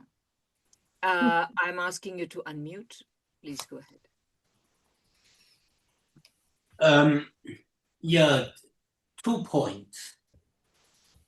Number one, in the circumstances, every material support that is given to Cuba makes a difference. Every penny, every dollar, every pound, every piece of medicine, every amount of food, any consignment, anything you can do, the more the merrier. And these, because it's individuals collected who are going to donate through initiatives of large scale, the amount you can collect is quite significant. There are 2 dimensions to this. One is not only the Cubans will be receiving, literally will save lives, but also the people of Cuba will know that there is a huge world outside ready to give them solidarity, therefore energizing their spirit to continue resisting.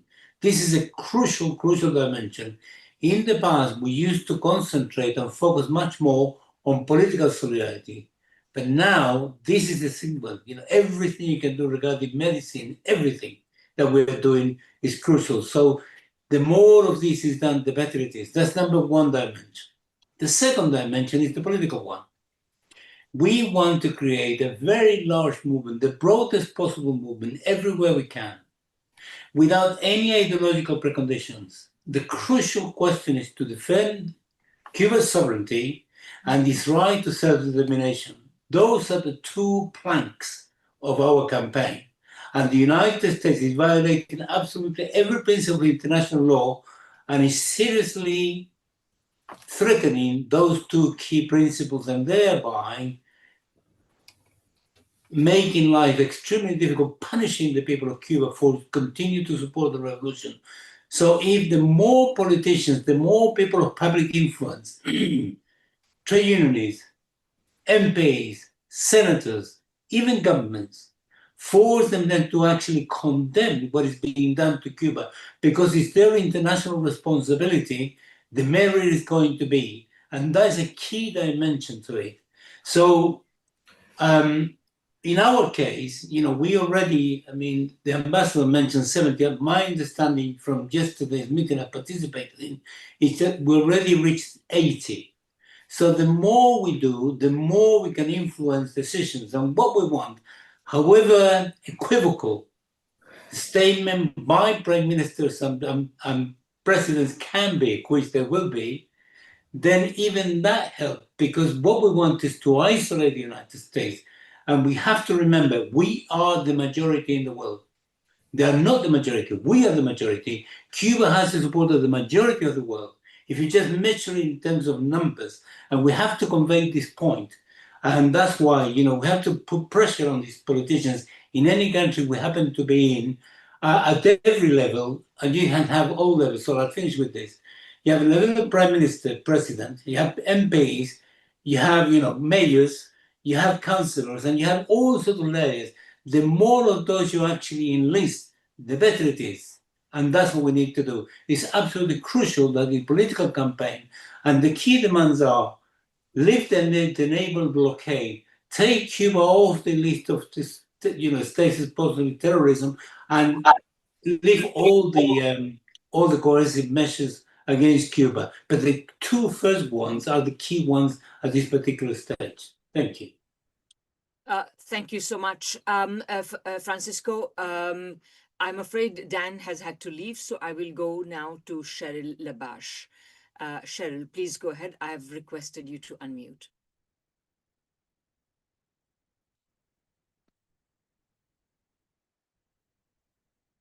Cheryl? Oh, okay. I'm asking you to unmute now again. Can you unmute? Cheryl? Okay, maybe Cheryl isn't there actually. So I will then go to Isaac Saney, and I will ask you to unmute. Isaac, please go ahead. Yeah, Cheryl is still here. I see her there. I don't know what. Okay. So Yeah. I don't know what happened. Maybe Cheryl, can you just direct message me to see if I can solve any problem? But go ahead, Isaac. Yeah, just a number of quick points, quite a few here. In regard to the question of oil in Angola, I should point out that I'm also a member of the Global African Congress, which is a major civil society organization that emerged out of the Durban Conference in 2001, United Nations Conference Against Racism, xenophobia, and other related intolerance. Has been very active, particularly on Cuba. And we actually were able to actually enlist three prominent former Caribbean statespersons. We know the Caribbean. I was just on a Caribbean news program just recently talking about the great betrayal of the Caribbean nations, right, to Cuba, right, and the tremendous lack of ingratitude to what Cuba has done. This builds on what Helen was saying about the fact that this impact on people's lives because of Cuban doctors and also because of training people has laid bare what the Caribbean has done. But we were able to enlist three Cuban statespersons, PJ Patterson and two others, Ralph Gonzalez and the other one I'm trying to remember right now, to actually travel to Africa, right? Particularly to Nigeria and particularly to Angola, right? To make this case. And a letter was sent to the president of Angola laying out the debt that Angola owes to Cuba and that they need to step forward. A couple of years ago, I was at a conference, International Solidarity Conference in Africa on Cuba, and held in South Africa, and we spoke about making the blockade irrelevant, challenging it, disobeying U.S. extraterritoriality, right? So this has become a major point we're focusing on as well. In terms of the Guantanamo, which was mentioned, that was another question as well. Guantanamo, as we know, is illegally and criminally occupied by the United States. It emerged out of, if people are familiar with Cuban history, the United States intervention and occupation of Cuba during Cuba's necessary war of 1895 to 1898, just as the Cubans were on the verge of expelling the Spanish colonial power, the United States intervened, right, and reversed not only Cuba's independence gains, but also reversed as well the social gains that had been made, right? And Guantanamo Bay is part and parcel of the U.S. holding a gun to Cuba's head. The Cubans have always said it needs to be returned, but the Cubans aren't going to use it, create an incident where it becomes a pretext for U.S. aggression against Cuba. The point I want to make, just again back to Carlos's point, is in the midst of this massive economic crisis, Cuba's innovating, right? Okay. And they're innovating, and I should recommend people, not only in terms of solar energy, and they've said it's been a forced transition in the sense they've accelerated their plan to renewable energy. But I encourage people to pay attention to Cuba's plan to 2100 on climate change, what they call their life task, right? There's an excellent documentary that Helen Yaffe made about this, right? That I encourage people to go on. It's called Cuba's Life Task. And it's about simply how Cuba in itself is trying to prepare for this global ecological crisis. And not to belabor the points, it's the Caribbean islands, the most thoroughly colonized space in history, that are the most vulnerable, as well as other island nations, to climate change, right? And so Cuba itself is not just the impact on the millions of lives who won't receive this medical internationalism from Cuba. It's also this example of trying to wrestle and also to the benefit of the people to solve climate change as well. And also within this innovation, it's important to understand that even at this moment, and James earlier, some of you may be familiar with, the African American scholar, and I are just co-authoring an article on how Cuba is deepening its socialist democracy, even in the midst of this economic crisis, right? This shows the strength, right, and the creativity of the Cuban Revolutionary Project and Socialist Project, even under these immense pressures as well. And also, I should point out as well, and this gets back to another point about the loss of lives. It's not just simply the people who will be treated by these Cuban doctors, right?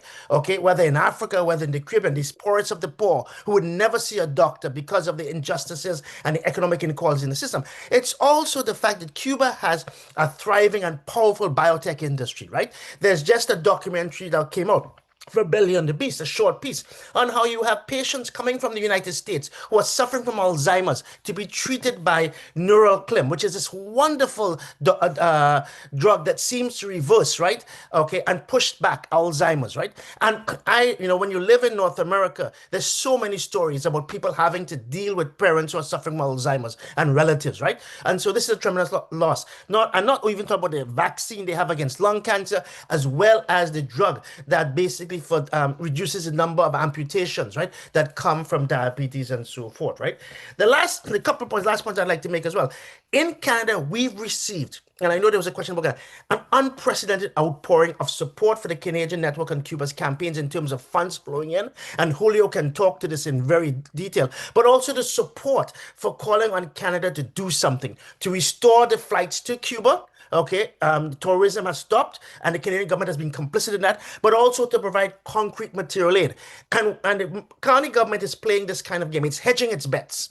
It's trying to pretend it stands for international law, that it's attempting to build a counter group of nations, right, towards the United States, while it cozies up and further integrates itself into the U.S. military machine, right?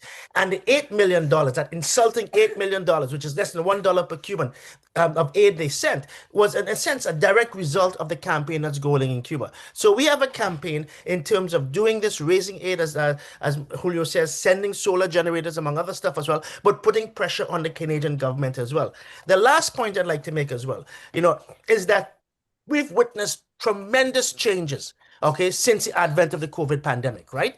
It seems, and there's a quote from Lenin, where impact in just a few weeks or a few months or a year, it's like decades have transpired, right? And we see that unfolding now, right? And this geopolitical moment that we're in, where we see a tectonic changes and in terms of where power, economic and so forth is located, right, is taking place, right? So things may change very quickly. People have mentioned what's unfolding in the Persian Gulf, the Middle East, what's properly called West Asia. That's my dog barking in the thing, and hopefully support of my comments. Okay, but we have all of this unfolding. So there are these powerful geopolitical moments, and defending Cuba and what Cuba stands up for has been the defense of international law, right? Okay, and who knows what will unfold in these particular moments, because in many cases we get the sense that the United States itself is in a position of decline, a declining power, but has an overwhelming military force and is attempting to cement its power in the world stage through tremendous violence. They may be content to burn the world down and rule over its ashes, right? But we as the world's people don't want that. And Cuba is a symbol of what you can build. It's a symbol of the alternative imagination. And Cuba is resilient, they're innovative, they're creating, and in an example that we can move forward in a world that seems to sort of smash our dreams. But there is hope, and Cuba represents that. Thank you. Thank you so much, Isaac. That was really great, and again, very energizing. I think Cheryl has unmuted now. So Cheryl, please go ahead. Yes. Well, thank you so much. I have heard that there are parliamentary statements that have been signed by elected officials in other countries, and I would appeal to everyone to send us those, because they are very powerful when we approach Congress here in the United States. We found that to be true in the struggle for the freedom of the Cuban Five, where we went to Congress and it was yeah, and then we had a list of parliamentarians who had signed a statement from Germany. And it was like, oh, can we have a copy of that? So that's one way that you can help us. Thank you again for having us on. I'm sorry I wasn't as prepared or had the equipment that I needed to have, but this is part of the overall struggle. So long live Cuba and long live our solidarity. Thanks, Cheryl, and it was absolutely no problem. As you say, this is all part of the struggle. So thank you very much. And I guess we'll have next, Julio. I have asked you to unmute. I think you have unmuted, so please go ahead. Okay, thank you very much. I wanted to refer briefly to the campaign. It is true that it has had an incredible response from Canadians. We have collected or raised funds that we are actually using, as I said before, but we also, first, we really express our gratitude to the government of Canada for deciding to send aid to Cuba worth of $8 million. However, we think this is not enough. I think Canada should and must do more, because just an example, the Association of Cubans in Toronto has sent 19 containers to Cuba from the pandemic worth more than 8 million Canadian dollars. So, and that's us, a group of the civil society. What could Canada, a rich country, could do if they were to really help Cuba? We celebrate the diplomatic relations that have existed between Canada and Cuba for more than 80 years. And I think that Canada should act in respecting that relationship that has lasted for so much. We ask the Canadian government to find a way not to be bullied or coerced into deciding what it does with its natural resources. Canada is a sovereign country. If they want to sell oil to Cuba, they should do it without wondering what somebody else might think, or afraid of the wrath of the demon. What kind of world are we living in? So I want to thank everybody. Thank you so much. Please donate via e-transfer to our account, because we are converting those funds into practical help for the heroic people of Cuba, who is resisting bravely to this last intent or attempt to exterminate them. Thank you very much. Viva Cuba Libre. Thank you very much, Julio. And please share again in the chat, if you can, the email address to which people can make the transfer. And thanks also for picking up that question about Canada and making the very sane point that Canada can export oil to whoever it likes. And our next person is to speak will be Arnold. In fact, he'll be the last one, I think. I hope I'm not missing anyone out. Let me just double check. Oh, no, I am. Sorry. Our next person will be Helen Yaffe. Helen, let me just find you and ask you to unmute. Hello, Okay. hi. Yeah, okay, you are unmuted. Wonderful. I'm glad you didn't skip over me, because I wanted to pick up on a few. Of course not. I just lost my list again. So I mean, just like in relation to the question of Canada selling oil, I mean, Cuba became a full member of the BRICS in January. So where are the BRICS? How are the BRICS allowing the United States to weaponize starvation against Cuba? You know, what does it mean to be a member of BRICS? What about the UN? What about the European Union? I mean, the group of 77 plus China. So we have to be demanding that those institutions, those bodies, as you say, stand up. But, you know, at some point they're going to have to, right? At some point, the US control through the dollar of the international financial system is going to have to be challenged. It cannot be sustained. And, you know, actually, it's quite true that the resistance from Iran is making a huge contribution into shifting the balance of power and showing the possibility of challenging, you know, the US, which the United States spends on its military more than the next 10 biggest spenders combined, right? And it's using that to sustain its power. But, you know, Iran is showing that that's doesn't mean that countries are going to fall down like dominoes. So in the meantime, while we're making these demands on these institutions, we have to be active. It's fantastic to see how the US movement is really mobilizing, and in Europe and around the world, the global convoy is going to be so important. It was mentioned, it took an hour of this meeting for it first to be mentioned. It's on the 21st of March. Those of us who can't attend this global convoy can be part of it, can contribute by sharing information, by making sure that it's impossible for the mainstream media and politicians to ignore this mobilization of hundreds of people from around the world in Cuba, arriving with solar panels, arriving with medical aid and material aid, And after this global convoy, we will have to organize another. So those of us who haven't made it to Havana for this global convoy, we'll have to join the next one or whenever we can. So on the question, because I mentioned solar panels, I want to go back to this question. It's something I've studied and written about. You know, the Cubans, like in every field, they're extraordinary. They're well advanced in science and, you know, and technology and how to use it for social development. They were the first country in the region to be able to develop a photovoltaic technology in the 1980s, but it never got developed into sort of practical nationwide use. Now it's urgent, but actually in 2005, they had something called the Energy Revolution, where they made a political commitment to an energy transition to renewable energies. There's a chapter about that in my book, We Are Cuba, which has all the details about it. Cuba, within 6 months, became the first country in the world to switch from to energy-saving light bulbs in domestic use and so on. However, they have, as Carlos said, and others have followed up, they have made remarkable progress. So, you know, and also people aren't necessarily conscious that Cuba produces about 30% of its own energy needs from domestic crude oil. The problem is it's very sulfurous, it's very heavy, so it can't be used for certain uses. And also the sulfurous nature means it corrodes the refineries and so on. So this is part of why they're having these constant breakdowns and very aging equipment.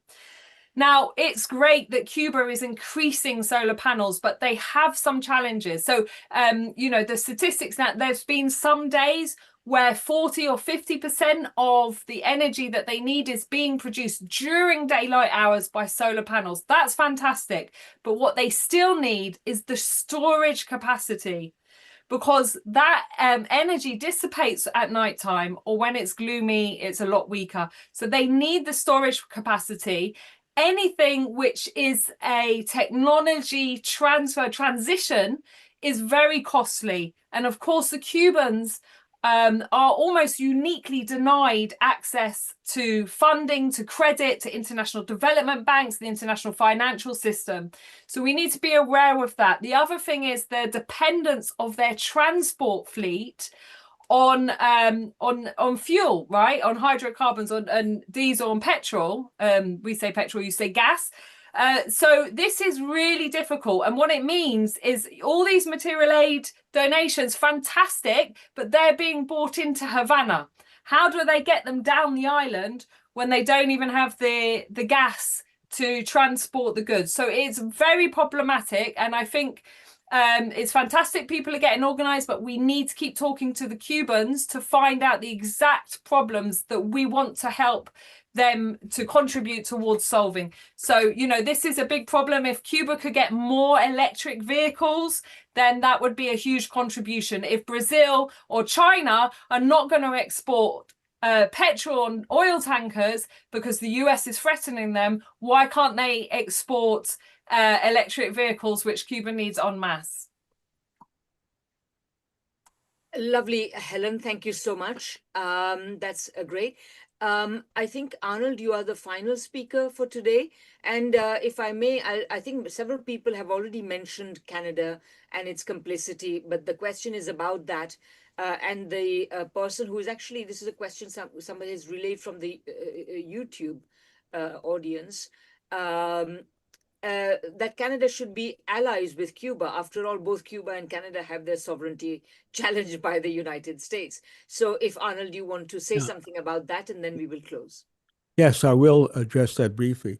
Julio already mentioned the issue of Canada sending oil to Cuba. I would just like to add that it's very important that the Canadian oil is very similar to the quality of oil that exists in Venezuela. Thus, by Canada sending our oil to Cuba, it can very well fit in to the Cuban system of developing byproducts, developing oil for its own needs. I mean, it's ridiculous that Canada, we have our ties with Canada and Cuba are so close. Everyone in Canada has either been to Cuba or knows someone who's been to Cuba and been there several times. I mean, it's a home away from home. And it's disgusting that the Canadian government was the first one to cancel all flights from Canada to Cuba, while other countries have not done so. In addition to that, oil, it's so obvious. Canada, the $8 million, great. But Canada should send free of charge our oil to Cuba. This is already being raised by parliamentarians, and we are raising it throughout the country. I think that is very important. On the issue of not 2026, I just to close by saying this. 2026 is the centenary of the birth of Fidel Castro. There's a lot of talk about dialogue, etc., between United States and Cuba. Now, if there's one person in the world who has carried out all attempts to dialogue with the United States, has been Fidel Castro, right from the beginning, right after the revolution. He visited New York. He visited other places in the United States within the context of developing an atmosphere of dialogue between Cuba and the United States, despite differences. So this history goes a long way back, and the current attempt by Cuba to develop dialogue with the United States has a long history to it. And I think this is the most important thing that we have to support. And on the issue of China, once again, is China helping? China is helping. They are sending electric vehicles, etc. But most importantly, I think in the long run, they are sending all of those solar panels and much of the technology that goes with it. I often joke with my Cuban friends, look, I know it's tough for you, but if you can hang on for 6 months, 1 year, 2 years, you'll become energy independent. Cuba will with the help of China, will bypass the need for petrol to a large extent and able to oppose any attempt to use the issue of oil and petrol to subvert the sovereignty of Cuba. Thank you so much, Arnold. I think this brings to an end this very, very critically important webinar. Thank you all for coming. I think a remarkable number of you, or 90 plus people, have remained till the very end. I just wanted to say in closing, thank you to all the speakers who made the time and gave such wonderful and passionate presentations. Thank you to Arnold for helping organize it. I would like, and thank you to the audience for coming both here and on YouTube. I'd just like to say in closing to please check out the International Manifesto group at www.internationalmanifesto.org. Please see if you can support us in any way by small donation or large. But above all, please share our videos. If you like this, please make the message known. Please share on social media. We only ask for donations for the small amount of money we need to, for the minimum amount we need to pay. But most of us are volunteers, and our main aim is to spread the word. So if you that's the very minimum. If you could do that, please do it. Let everyone know about the IMG, our fortnightly webinars, and get on our list, and you will get notifications of our webinars every week or 2 weeks. Okay, thank you very much, and goodbye.